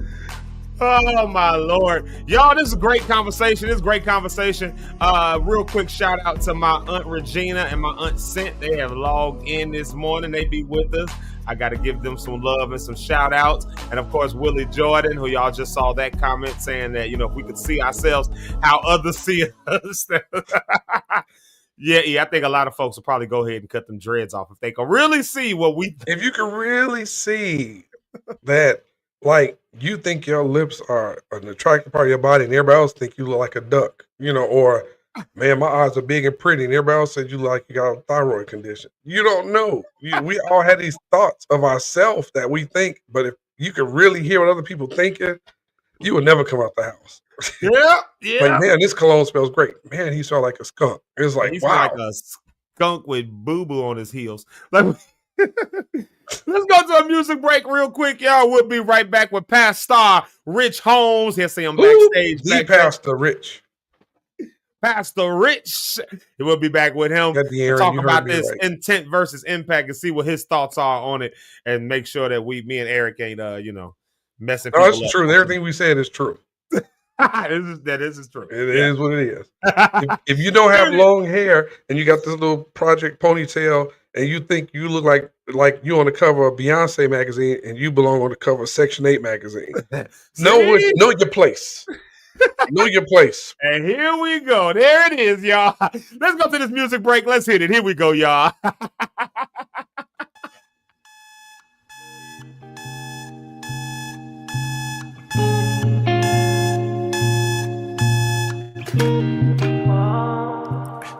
How's life? How's it going? Yeah, it's going. Been hard times, but ain't trying to show it. Got work in the morning, then running around till it's time for dining. Might grab a drink, yeah, if you wanna meet me to chop about a thing that ain't really a thing. Got too much going on, no more loud to focus. Need to make up my mind in need of a sign. Give me a sign. Wanna get it right, ain't trying to waste my time. If I change my mind, it's alright, it's okay. If I take some time to figure it out, it'll work out. No, there's more waiting out there for me, waiting for me. walking through that door, embracing endless opportunity, waiting for me. I don't know what lies ahead, learning from things I can't seem to forget. Tomorrow is now, ain't throwing no towels, taking up burdens that keep weighing me down.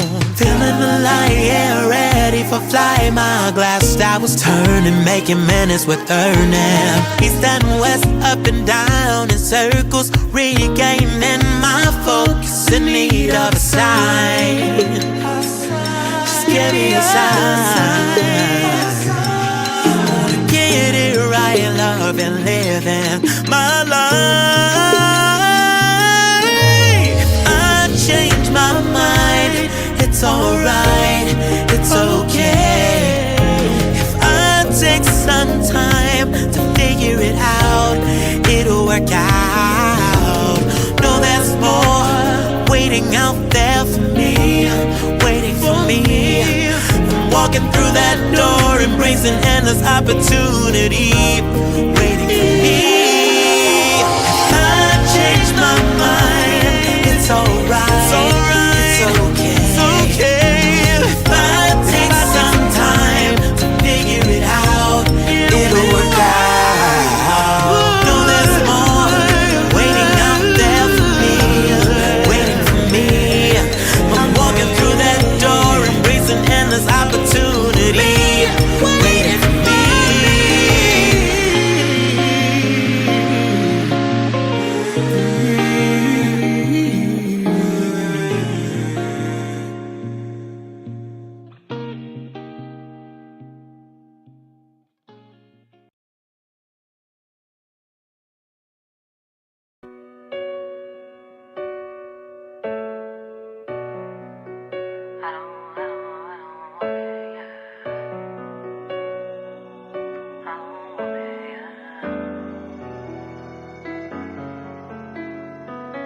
Stand up, never lay down. Used to see us in the back, we in the front now.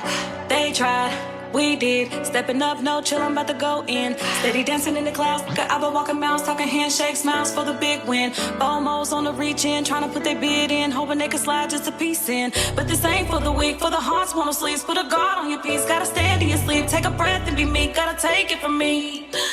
No one can do you like you do it. Be fluent in you, that's a movement. Stay focused on you, it's not selfish, it's true. It is only to you that you prove it. If I can't feel no love, I don't want it, yeah. If you can't feel these voids, I don't want it, yeah. If it don't bring me joy, I don't want it, yeah. I don't want it, I don't want it, yeah. People used to talk how me could falling off, now they looking for my corner. Red Bull, I'm on the backtrack, I ain't cutting no slack, it's a new order. Set my team and really strong now. Kingdom coming like the song now. Guaranteed on this walk, you won't believe, but his word is the creed, and my faith it goes free. No one can do you like you do it. Be fluent in you, that's a movement. Stay focused on you, it's not selfish, it's true. It is only to you that you prove it. It is only through him that you prove it. It is only through him that you prove. If I can't feel no love, I don't want it, yeah. If you can't feel these voids, I don't want it, yeah. If it don't bring me joy, I don't want it, yeah. I don't want it, I don't want it, yeah. Entangled entrapments, the pressures of being down. Transcendent traps and dead bodies have turned to clouds. Depression's a trophy for Gen Z, and socials will kill you with envy, fabricating the lie through the enemy.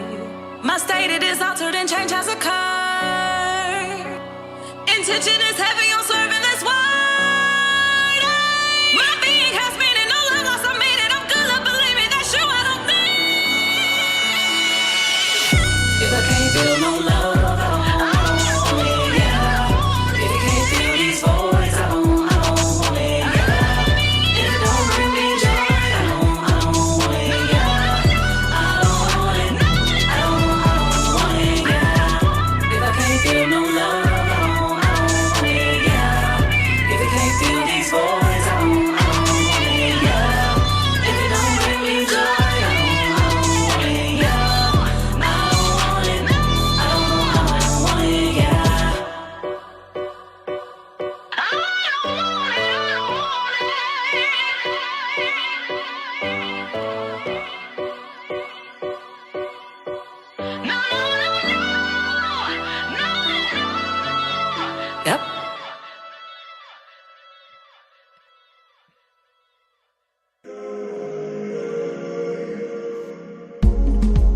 We back. Hey, y'all, we back. And we are, of course, that was Jamaica Lachey. That was Duzzy Daniel. I love both of those songs. I can't wait to announce what we got coming up. Jamaica Lachey is going to be there. But if you have not already done the things, please do me a favor.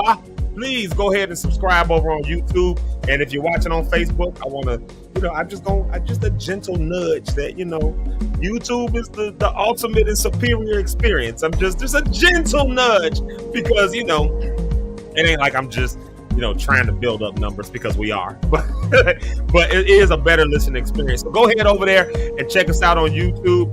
And don't forget the announcements that we've announced that are coming up. Of course, y'all know we've got Wednesday on this coming Wednesday. If I can find it, then I will show it to you. Oh, I go to the right spot. Yep, this Wednesday, as you guys know, the Mental Health Awareness Month Symposium for the Community Healing Resource Center Network. We've announced that, so come on out for that. If you're into music and you want to see how music can help heal, then come on out for this session, because this session is going to be going on with Pastor Charles Jenkins, a man who has given me many opportunities and has mentored me around some things. And so I love and appreciate him, and I'm really excited that he's on this panel. And then shout out, of course, Pastor Bill Ellis. He'll be part of that session as well with Healing Through Sound. And oh my goodness, is that Zeke Locke?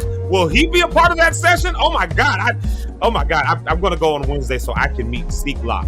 I need to meet this Zeke Locke character with that big goofy hat on his head. I need to meet him. So he'll be there on Wednesday as well. And then don't forget about this announcement right here. Coming up tonight, the Trap Worship pop-up with Brandon P. We play his stuff all the time. So, you don't want to miss this tonight. This is going to be an amazing night. So please come on out and let's. If I put myself back on the stage, there we go. Come on out tonight so y'all can be a part of that. It's gonna be a great evening on tonight. I'm really excited about that. Come on, check me out. I'll be emceeing and hosting and doing all that kind of stuff. So we're gonna have a good time on tonight. All right, y'all. Let's add myself back to the stage. What am I doing over here, y'all? What in the world am I doing behind this stage? All right, y'all. Let's get them to the stage real quick. Y'all welcome one and only Pastor Rich Holmes and the one and only, of course, Eric Rideout. Pastor Rich Holmes. You muted What's going now. on, y'all? Y'all all You're right? like me now. Yes, sir. Everybody How coming about in Monday? muted today. Hey, Monday muted. Muted Monday. Huh? Mute me Monday. Sometimes you need to Don't be mute muted me on Monday. that Monday. Huh? Right, man. I ain't got to say the right thing on a Monday. Just be muted, huh? Just don't open your mouth yet. Hold on. So you get your thoughts together. Then talk. Muted That Monday. part. And I What's thought up, about Doc? something. I'm sorry. What's happening, man? Zeke Live in the morning. What's going on, everybody? Yeah. Shout out. What's up? E, you good? Yeah, I want to clarify something, man. Uh-oh. I don't want to. No. I don't want to offend nobody. I wasn't knocking public assistance or Section 8. I just want to get clarity. I was referring to girls who top of their head, the hair look like this, and it take all their arm and upper body strength to tie that little rubber band to get around it. That's what I'm talking about, not the Section 8 stuff. But that person that they got the mighty hands, or they be trying to turn that rubber band around that little piece of hair, and they be doing like this, trying to get it, and it barely pops up, and it's real frail at the end. That's what I'm referring to. Okay. Huh? They have to do curls just to get that right. They almost have to lift 50-pound weights before they turn, because to gather that much hair up and then to have to get that rubber band real close like that. Yeah, that's what I'm talking about. Not Section 8 people. And them girls in ponytails can fight. Remember that. Girl. Them the ones that can fight. But that's what I'm referring to. How if you wore all your hair like you think you look like, and the people you look like that. That's what I'm talking about. But no offense to Section 8. No offense to Section 8. Some people just need the Section 8. Yeah, but if you I got don't think anybody needs the Section 8 ponytail. That's the top of your hair. Ladies, if you got this much hair sticking up with a ponytail, stop. This is where you need to stop it. Stop being silly. Just slick it down and get a brush and some Dax and call it a day. Throw on a do-rag and You got be some you. Dax. Yeah, I had to get some old school hair stuff. That's wild. That stuff. That Dax That's that stuff. thick grease. Y'all used to wear that on your hair. That thick grease. That giant got a distinct Brush, smell. and you just walk around like this all day. all day. Just keep going, bro. And sometimes it didn't do nothing. You just had to brush. Yeah. Just You get one wave, and people think they're doing something. Just came with it. Just oh, it's got a name. I didn't know it had a name. O'Neil. I've never heard that before. I've Tiffany never Phillip. heard that. Tiffany, Yeah. you had this Tiff. You had this little ponytail Tiff. She just got here. You already talking about it. I'm saying Tiff, you didn't have a little ponytail. That little, it looked like this. It stick up like that. Like that. This dude is an idiot. And then they put their hair around there. And they struggled and tie that rubber band on there. Woo! That's some tight hair there. Hey, but that woman will look when you were a little kid. Them be the finest girls in the school. In the hood, yeah. What When is you it ain't know about, nobody, like, when you were junior high or something like that. Like it'd be the weirdest looking kids. I just seen a meme yesterday. There was like middle school girls talking about, oh my God, Brandon is so hot, and they showed a picture. And it was like Brandon be looking like some weird looking kid. You're like, what do you see in this mug? What is in this guy? Right. What do you? Yeah, the girls with the the girls with the. Yeah, they were the ones who and they can fight though. They could. What fight, about the ones you see the baddest ones, and then you see them, 20 years later? It's like, Oh, 20 years later, they like this. That's from all them they years. start off like that, and they end up right there. Goodness gracious, that is. Yo, shout out to Michael Jackson. I seen the name Michael Jackson come across here, and I said, "Oh my God, the king is back!" I knew he was, and then I realized it wasn't that Michael Jackson. There's another Michael Jackson. This is first time watching. Y'all What's up, show Michael first Jackson? time viewers some love.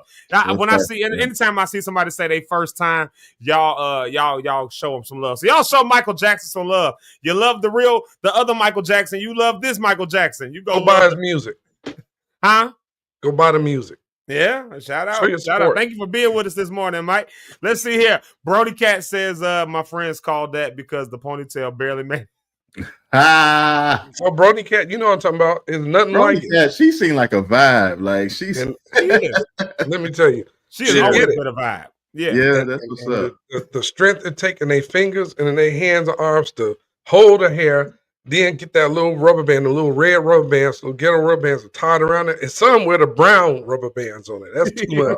I hate that. I feel like if a woman, you gotta do that, just get some scissors and do that. Snip that. And then do a brush. And Well, look, do we like can't. oh yeah, cut your hair short. And shout out to Miss Ursula Ellis, one of our favorite lock stars. What's up? And she's saying, "What's up to Michael? What's up, Mike?" Yeah. Y'all show him some love. We show our first time visitors some love, like it's the church. We make them stand up and say where they from. Y'all remember that back in the day before we get back into y'all remember back in the day when you would go into to church and they would ask for visitors to stand up and somebody would stand up and they'd be all like my name is Brother Zeke Locke and I'm from Victoria's Life Christian Center in Hawkins Park. Well, my pastor is such and such, and I just want to say we welcome you once. We feel welcome. I'm sorry for interrupting. I was laughing at De'Ara's comment about her hair. I just saw that she had to smile to make a ponytail. Jeez.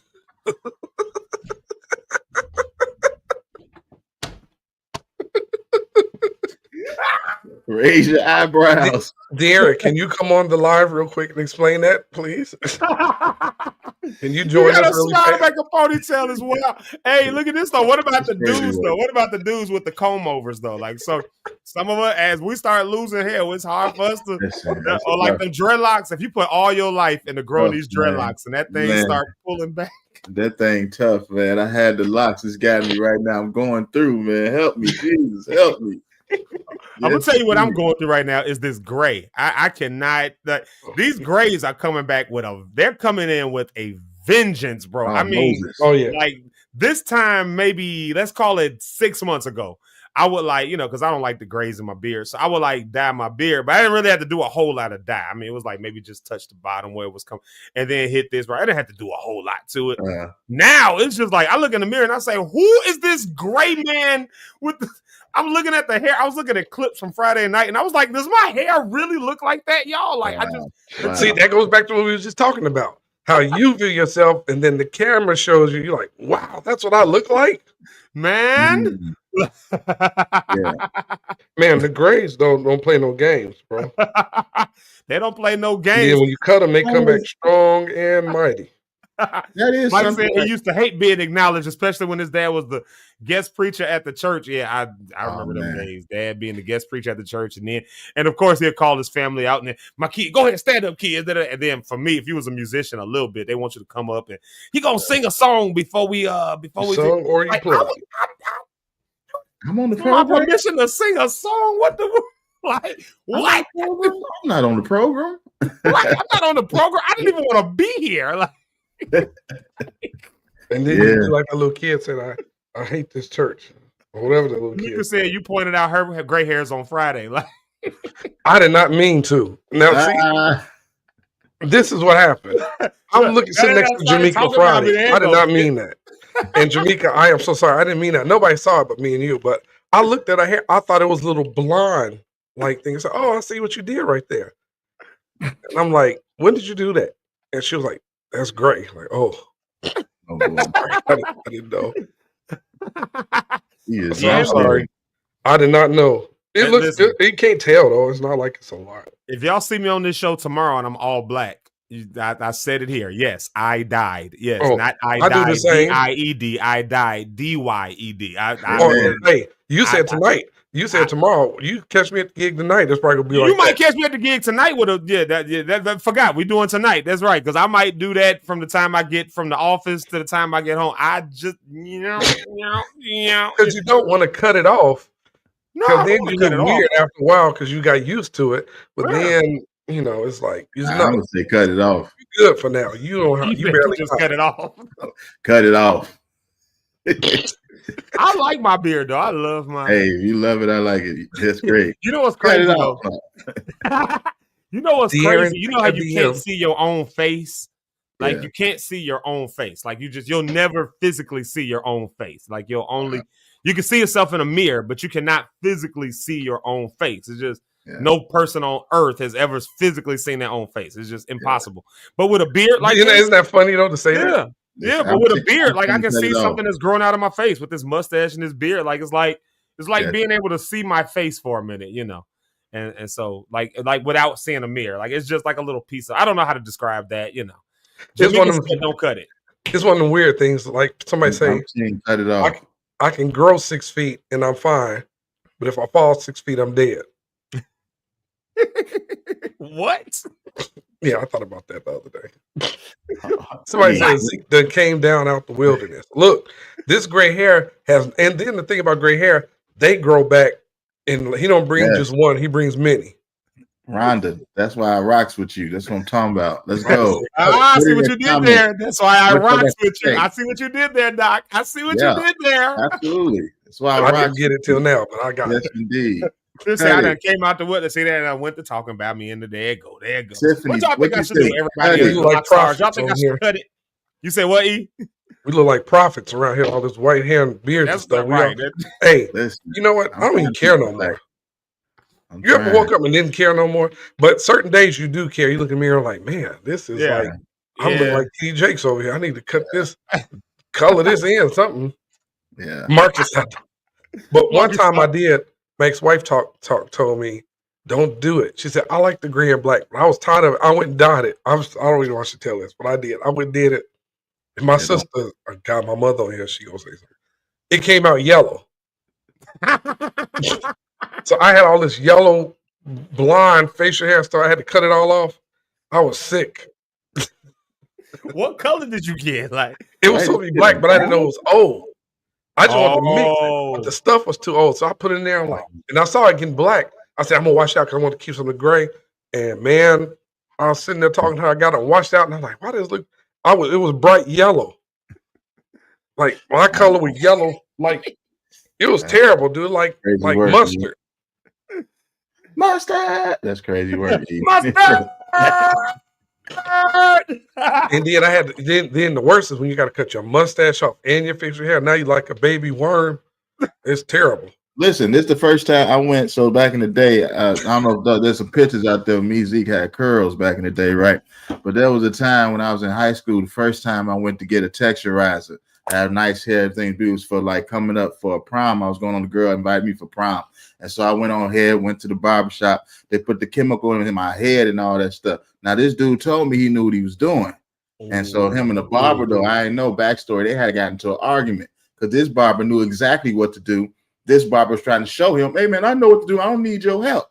But I was the one they had to work on that with. I was the gimme pig. So he put the chemical in my head, and I had a fro. It was nice like Kobe Bryant would, but I was trying to make it a curl. He put the chemical in, and so he started looking, and the other barber kept looking at him like, no, something ain't right. He's like, no, you straight. So he combed me, and he's like, hey bro, you gotta stop combing. Hey bro, you need to stop combing. He's like, no, I got it, bro, I got it. So he combing on it, got done, and my hair was just straight. And then after a while, he started combing it, and it started falling out, bro. And I wasn't as mad because I'm really kind of a calm dude because I was only like 16 at this time. My mama came in there though. Oh my God, black mamas, when you mess, barbers, you mess up your kid, the black mama's kid, it is terrible. They got an attitude from the jump. So first lady, my mama got in there, and he already saw. He's like, can you please meet me in the back and don't do this out front? Please don't do this out front. You messed up. Look at my son here looking like this. They had to cut my head almost bald, man. It was terrible. Ain't that the worst? Yeah, it was horrible. And I had to go on that date with that girl, so she saw that bald head, and I was like, this is all I got. That's the impact for you. He said that's all I got. That's all I got for you. Hey, my friend Tremaine, I remember one Easter. Yeah. He wanted to perm his hair like that, because a lot of dudes, we used to got the little Don King issue going on over here.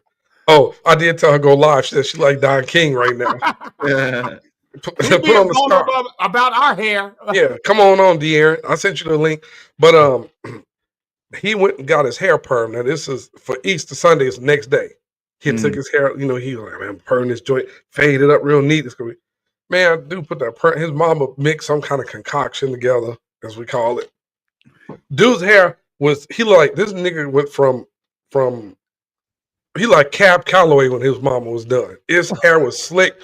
His hair looked like he was a wet haired Mexican guy. It was slick straight back, dude. Wow. And then the back, she couldn't curl it, and the back was just like this, the points on the back. And it looked like somebody literally just slick. His hair was slick back. Wow. He came to church with that hair like that. Nigga, we killed him for about a month. But the worst, see, now you can't get a good thing in your hair though. Texturize it and it looked dope. Oh. Because I had one at one point, my junk was killing them. I went a couple, maybe about 3-4 months later, and I went to the regular barber that knew what he was doing. Good, wasn't you? And it was solid. It was good. I had my genuine, what I'm talking about back in the day for the 99 2000s. But yeah. Did you ever spray the blonde stuff in your hair? No, I didn't do that. I was just trying to figure out, like, can I do blonde tips now? Is it too old? Am I too old to do that now? I don't know. Do we still do blonde tips? No. This was back in the 90s. Here before, not now. Do blind tips now? No, but back in the 90s, no, I didn't do it, man. It looked fun. I was raised and saved in the good old saved way. Glory to God. You're not gonna. I did it anyway. I did the opposite. My husband, don't get no earrings. Came home with them. Here you go. Don't get these. You know what? They're in now, buddy. But you know what? Speaking about the conversation of intent versus impact. Yeah. Speaking about that conversation, I wonder, because we're talking about like hair and styles and all that stuff and styles that we've gone through and girls who have had, these different styles and stuff. And so Rich, you just said a thing. You just said, back in the day, you could not wear all these different colors and all that stuff and the earrings and tattoos and all that stuff like that, and was that in relation to, well, you did just say it. It was in relation to church. We were saved the old time way. We could not do all that. We could not do. Yes, no, none of those things, no things, no. Yeah, those, Could y'all play but cards? Yeah, we played some cards now. We did that now. You can I listen to know some R&B folks that music do no though. card. Yeah, I know people that couldn't play Monopoly. I go over their house. No, we can't play that. What you We mean? can It's play Uno Monopoly. for a while. My father was against Uno. I used to get to watch Saturday morning cartoons, the Super Friends. That's demonic. Batman, he's a demon. Yeah. How's he a demon? He got on the costume. But my father had gotten into that whole thing when he first got saved. It was crazy. Yeah. We not My dressing mother up wasn't for like that. She Halloween. like, We not doing none of that. my mother like, let them kids watch TV. My mother was normal. My dad, you got the people that went to the extreme. My Go dad, to when the he first got saved, he was the extreme. That's But what impact does that have though on people? And Rich, maybe you can speak to this a bit as the pastor. As me and Eric have got on here and talked about impact versus intent, and then got to talking about everybody with bad hair. So we probably had some bad impact on people today, even though our intention was in jest and in good fun. But I wonder, growing up in a way that says you can't do this, you can't do that, you shouldn't do this, you shouldn't do that, best intention, obviously. The best Of intention course. is there. Then we get older and it looks like a lot of folks just wow out after being raised like that with that kind of again, great intention that our parents or our pastors or our preachers or our Sunday school teachers had for us. But then the impact is we didn't get to do nothing, so we grow up and we clean the heck out. Like what did that have any impact on you that was long lasting, not doing I don't know, what was that like for you? I don't even know how to say it. No, I mean, I think just like anybody else, if you raise a certain way, there's traditions, there's foundations, there's standards that you take until you make a decision to mature. Like one thing that helped me out when it came with impact and those type of things is every person, their intention seems pure. I think the Bible even makes reference to it in Proverbs that all men's intention seems pure, but it's God that gives the motive behind it. So my whole thing was now focusing on, well, what is this motive behind it of what they're saying, even with this impact? How am I going to let this impact me? I have to make a choice. How do I allow this to impact me? I'm so focused on, again, making choices. I choose to how this is going to affect me.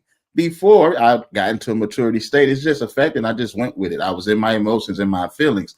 But now that I've gotten older and wanted to mature, I want to look into, okay, so they said this.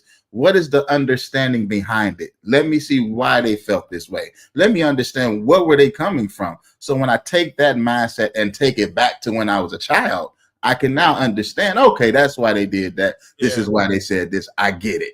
And so now I think the way it can impact going forward now is our next generation. Now that you know more and you understand more, do you still go back to what you was taught traditionally, or are you going to create a new standard and how to live for the next generation? So that's kind of where I'm at now in that zone. Well, let me ask you this, because you just brought up something that just made me think of this question.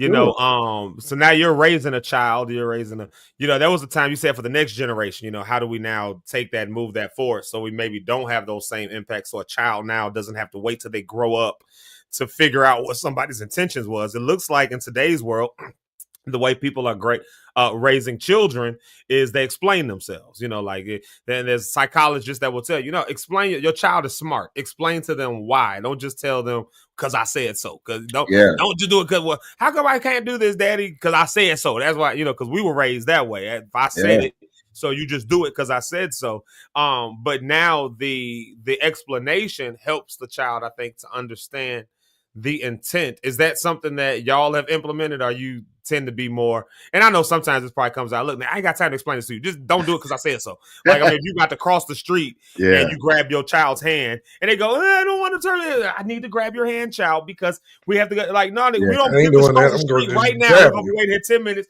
I grab my hand because I said so. We go, sometimes that's okay. But then other times, maybe you find yourself explaining. Have you been on that end, UNT? Have y'all, Absolutely. It's so funny to see the generation before us when they have Richard. Excuse me, someone's trying to give me a call while I'm live right now. I don't know what's going on with people, but hey,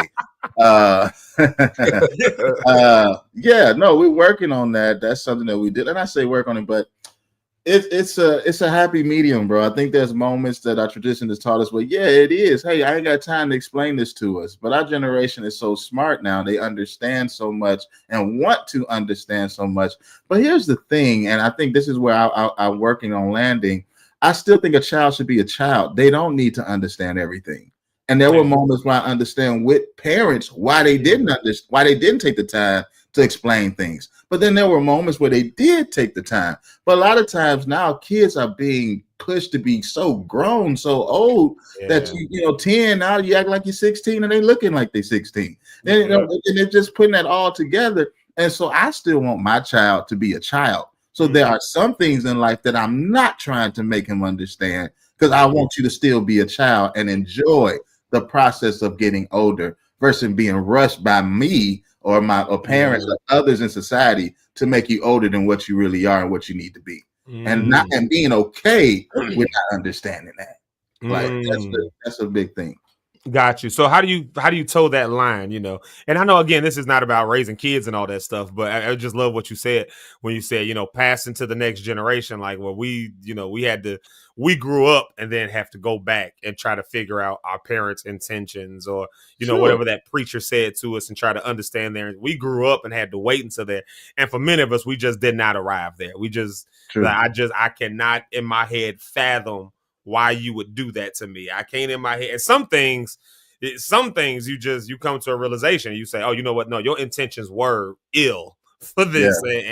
And I just can't, you know, whatever the case may be, but going to the next generation and trying to get them to a place where they don't have to wait until they're adults. How do you toe that line to decide what things, like, you need to just do what I said, or just, you know, just listen, I said this for a reason. I'm having you do this for a reason, versus knowing when and how to explain it. Or do you ever sometimes maybe come back, you know, like a parent, you know, my parents used to whoop my tail, and then later on, now, you know, I had to do that. You know, wait, are you asking as a parent?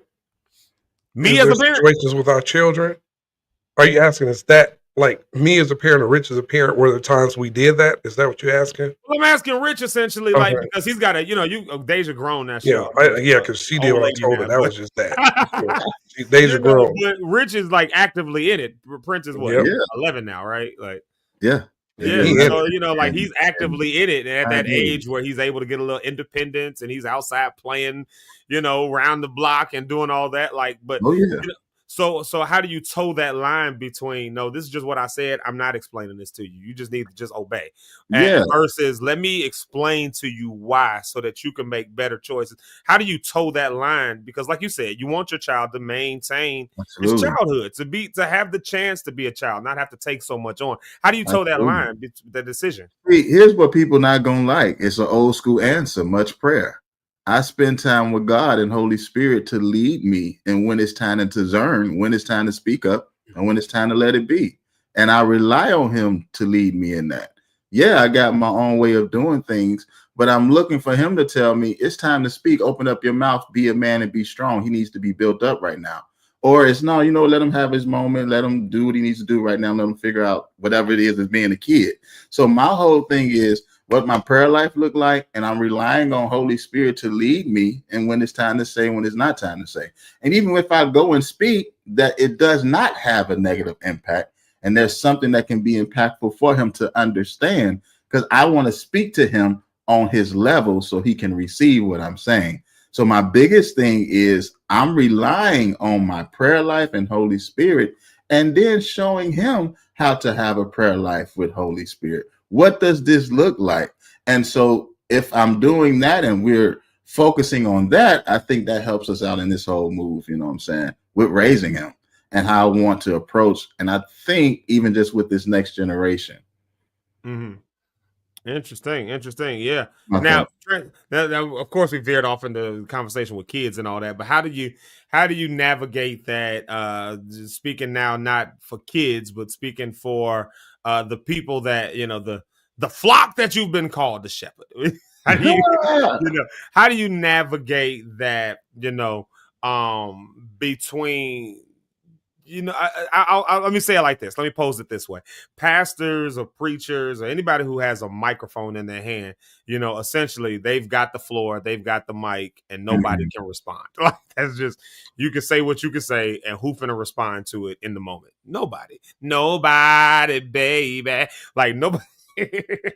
Nobody's going to respond to it because they don't have the mic, they don't have the floor, they don't have the time, they don't have the thing. So how do you navigate them in that moment? And I'm gonna ask it in a different way, because I think every pastor would say, I prayed and I did this and that and the other. I think they would all argue that they've done that, but then at times, even through that, have still had impacts on people that were not, the best. So that requires some, now I got to backtrack and maybe reach out to people or try to. Have you ever found yourself in that position? I know you new to this, to the pastor thing, but like, you know what I mean? So this might not even hit you yet. I don't know. So maybe this is more aspirational to maybe a way that you would, but how has that, I ain't been in that position yet. I haven't had that. I think the biggest thing, somebody questioned something I said in scripture or in my message. And so they came and talked to me. That's just the culture we have. Hey, come speak to me. Come talk to me. I'm a dude. Come speak. I'm a man. And then once we had a conversation, he gave me a whole narrative of what he was saying. I responded with a narrative of what I was saying. We shook hands, went and had ice cream, and called it a day. You know what I mean? Like, that's it. It's not gonna be, he thought it was going to be some approach of, I'm about to be hellfire and brimstone. No, bro, we're going to have a conversation. This is okay. I see what you're saying. Now, let me tell you what I was saying with this. Oh, see, I always heard it from this angle. Okay, well, let me give you a fresh look at it. That's my whole perspective. Let me show you what I'm saying with this. Oh, I get that. Okay, you ain't just trying to, no, it's this. Okay, got it. So that's the only thing I've had. So I'm hoping that's all it is. But from what I'm hearing from other pastors, that, it can be, I guess, again, it would be understanding the person and getting who they are, the heart of the person. I think I spoke of that before just going ahead and making decisions how I'm going to let this affect me negatively or positively. Yeah.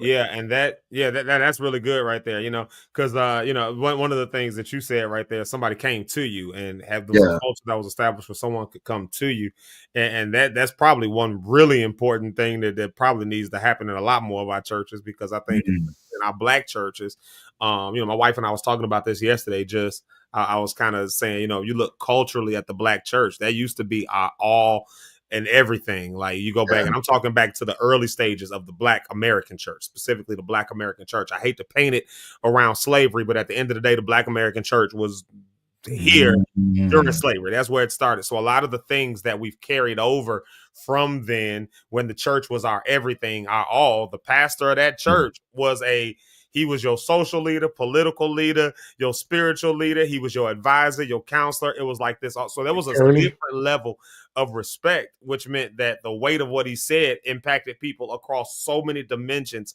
of life. And the carryover, I think, into today's world is that we still have that kind of respect and admiration for our pastors, which means that when pastors say something, we take it to heart. And so I love that, that you allow that open door, because that's not always traditionally been the case, especially in places that are charismatic and personality driven. It's I'm the pastor. You're going to do what I say. And it's going to be like, it's always that. And, at this point, we were talking about kids, and sometimes it's to do what I say. But when you're dealing with adults, sometimes it's like, I'm an adult. Like, explain to me why we doing what we doing. Like, there was a time where adults would be like, because the pastor said I ain't going to question it. It's 2025.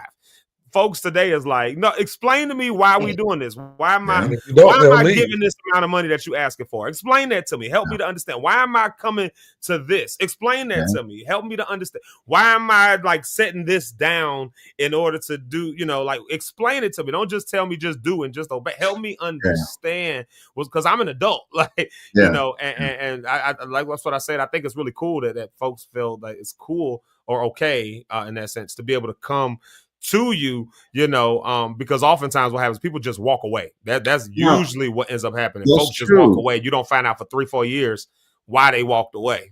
And one thing I can say though, and just be sensitive of when you do approach, because some people do approach with bad intentions on just wanting to destroy whatever you're saying based on what they went through on their previous issues from other pastors, other churches, other ministries, or other whatever in their history.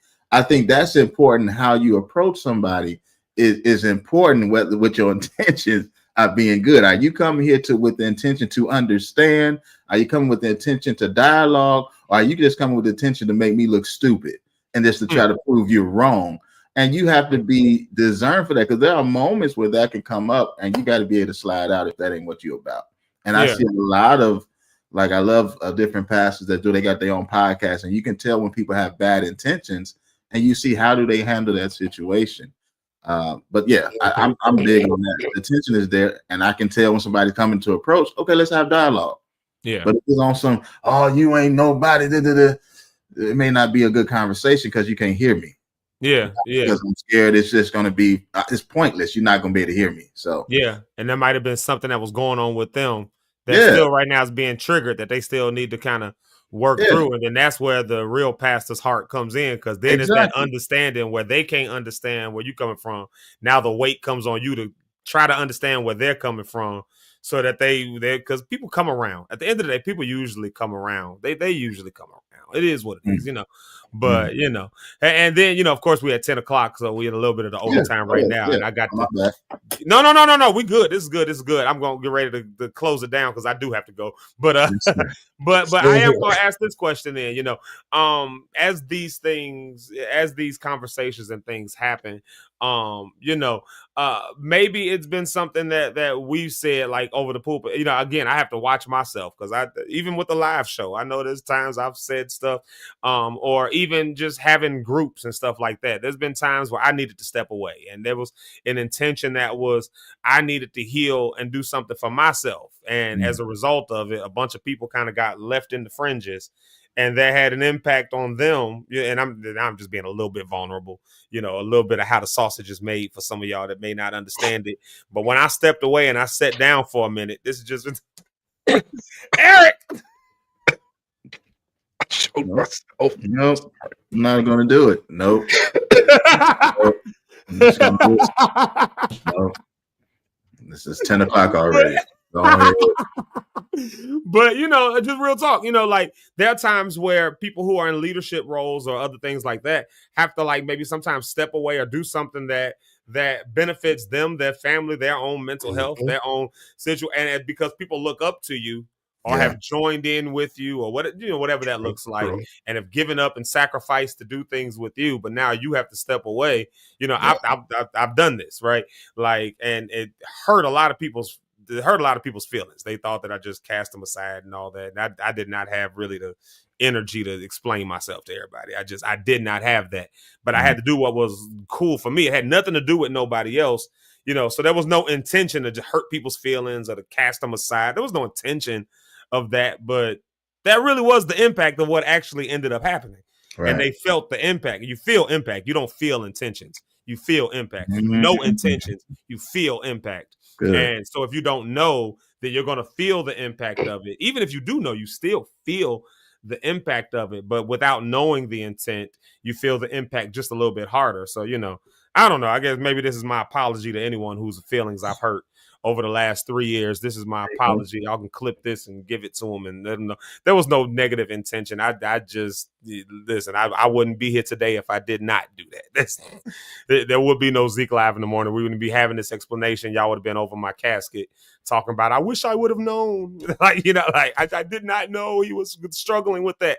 That was going to be y'all's story 3 years ago. Like that was, you know, but you know, there was something that I needed to do. There was an intention that was there behind it, but by not explaining it to people, you know, had negative impact. And so, you know, I don't know. Y'all ever been in that situation? And I can't be the only one that's ever done that. I don't know. Maybe I am. Go ahead, E. I think E probably was there. He was telling me about something last year. What happened, E? Last year? I don't remember what happened yesterday, but I did something. But no, I've always been a person, man. You know, in some cases you can't explain. Your reasoning. And for me, sometimes at this age, I don't. You know, it's just a thing of now. Somebody says, "Why you?" Because I wanted to. And it's not always a negative thing, man. It's just sometimes I came to a realization I don't owe anybody outside of the Lord an explanation for nothing that I want to do in my life, period. Now, if I offend somebody, I'll give clarity. But just the fact that somebody just questions me on something I do, I wanted to. Well, what's the reason? I don't have to give you that.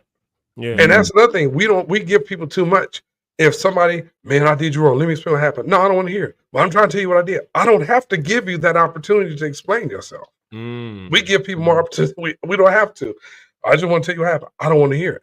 I don't have to click. I don't have to listen to that. Man. And I do that. I've done that. And it's not to be a jerk. It's just a place where I'm protecting what's mine and what makes me happy and what I like. If you can't fit in that, no disrespect, you're just not a part of my life. And I'm fine with that.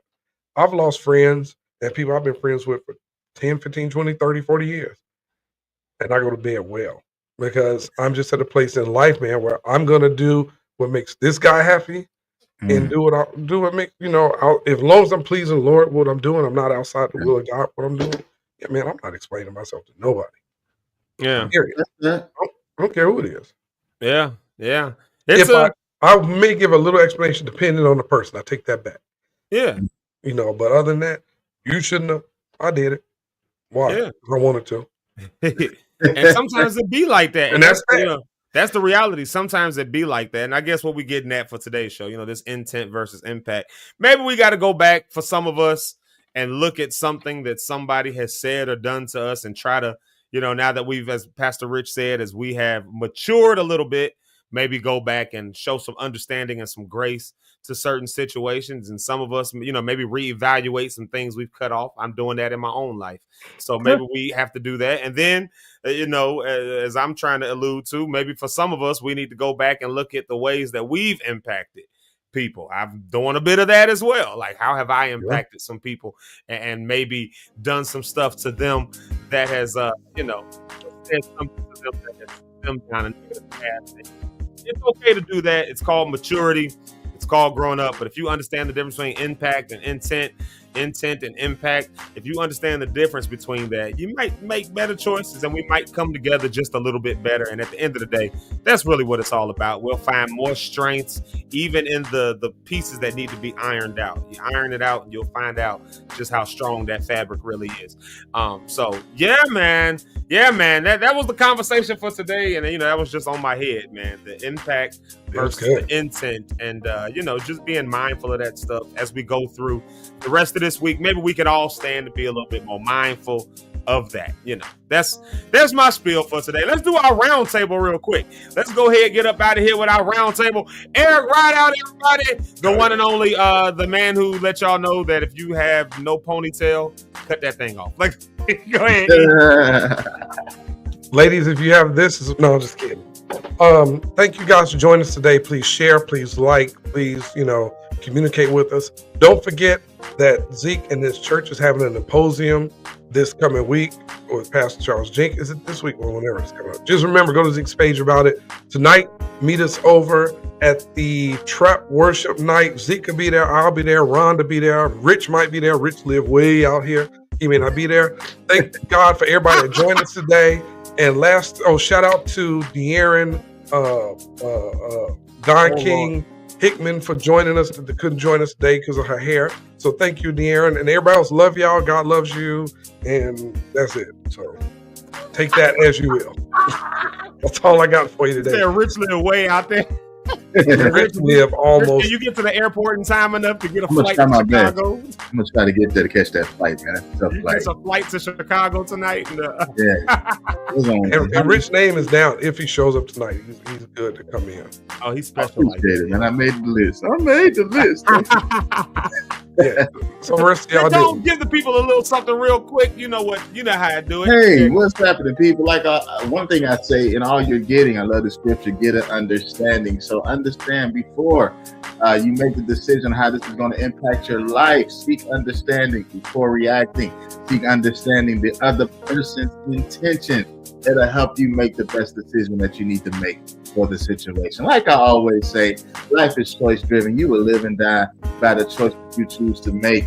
I got a hint for you. Choose life. God, thank you for this time. We're coming with this community of believers, like-minded faith individuals, Lord God. We pray that something was said today to impact their life, to make a mark that will not be erased. Father God, we thank you that you will get the increase as we continue to sow seeds. And we expect a biblical harvest. In Jesus' name, till we meet you next time, we talk to y'all. Peace. Amen. Man, this has been a great show. As Eric was talking about, don't forget tonight, we've got the look at them it's not a banner, it's this. I'm in the wrong screen. Zeke Locke, what are you doing with your life? Don't forget on Wednesday, I'm gonna keep announcing it because I want y'all to be there on this Wednesday. I want to see y'all there at the symposium. It's at 9 a.m. Please come out. Y'all go ahead and register. It is free. It's absolutely free. We just like to know how many people are going to be there for obvious reasons, food and all that stuff. There's a session going on with Pastor Jenkins. Pastor Bill Ellis will be part of that session. Zeke Locke will be part of that session. I heard Zeke Locke is a riot. I also heard that he be off the chain, so y'all might want to come see He'll be here all week. He'll be here all week. Speaking of being here all week, he'll be there tonight as well. For this event right here, the trap worship, this is what Eric was talking about as well. 99th and Crandon, I believe. I can't see the address. So there goes 99th and Crandon at the Manor Church. So y'all come on out if you're in the Chicago area tonight. Once again, absolutely free. All this free stuff, y'all. All this free stuff. It's not free. It's just free to you. So y'all come on out and be part of that stuff. This has been a great episode, y'all. Of course, we always look for this comment right here. Of course, Miss Ursula Ellis always gives us the amen. And I thought this was hilarious when Merv said, sorry for 2004. That was funny. And then when I said, I guess this is my apology to everyone who I offended. When I sat down, he said, that was I'm sorry for 2004. Come on, Ruben Studd. And then this is the comment we always look for right here. Mrs. Johnny Rideout, she said, great show, guys. And she gave us a heart. We feel complete now because Friday we did not feel complete. Friday we felt like Mama don't love us. So thanks. Mama, if you got breakfast at your house, I'm finna come over. Oh, look at that. I wish I still lived around the corner from my mama so I could do that exact same thing. Yes, Lord. Hey, I love y'all. Y'all have a good one. We'll see you tomorrow morning, 7:30, and hopefully we'll see you tonight at what time is it? 7:30 tonight, Eric? Doors open at 6:30. Starts at 7. Oh, there you go. 7. Don't come at 7:30 then. We'll see. Come at 7:30. We have you at 7:30, but be there at 6:30. Like I want to see you an hour after you got there. So y'all come on out. It's free. It's good stuff. We'll see y'all tomorrow morning. We'll see y'all tonight. All of the good stuff. Peace.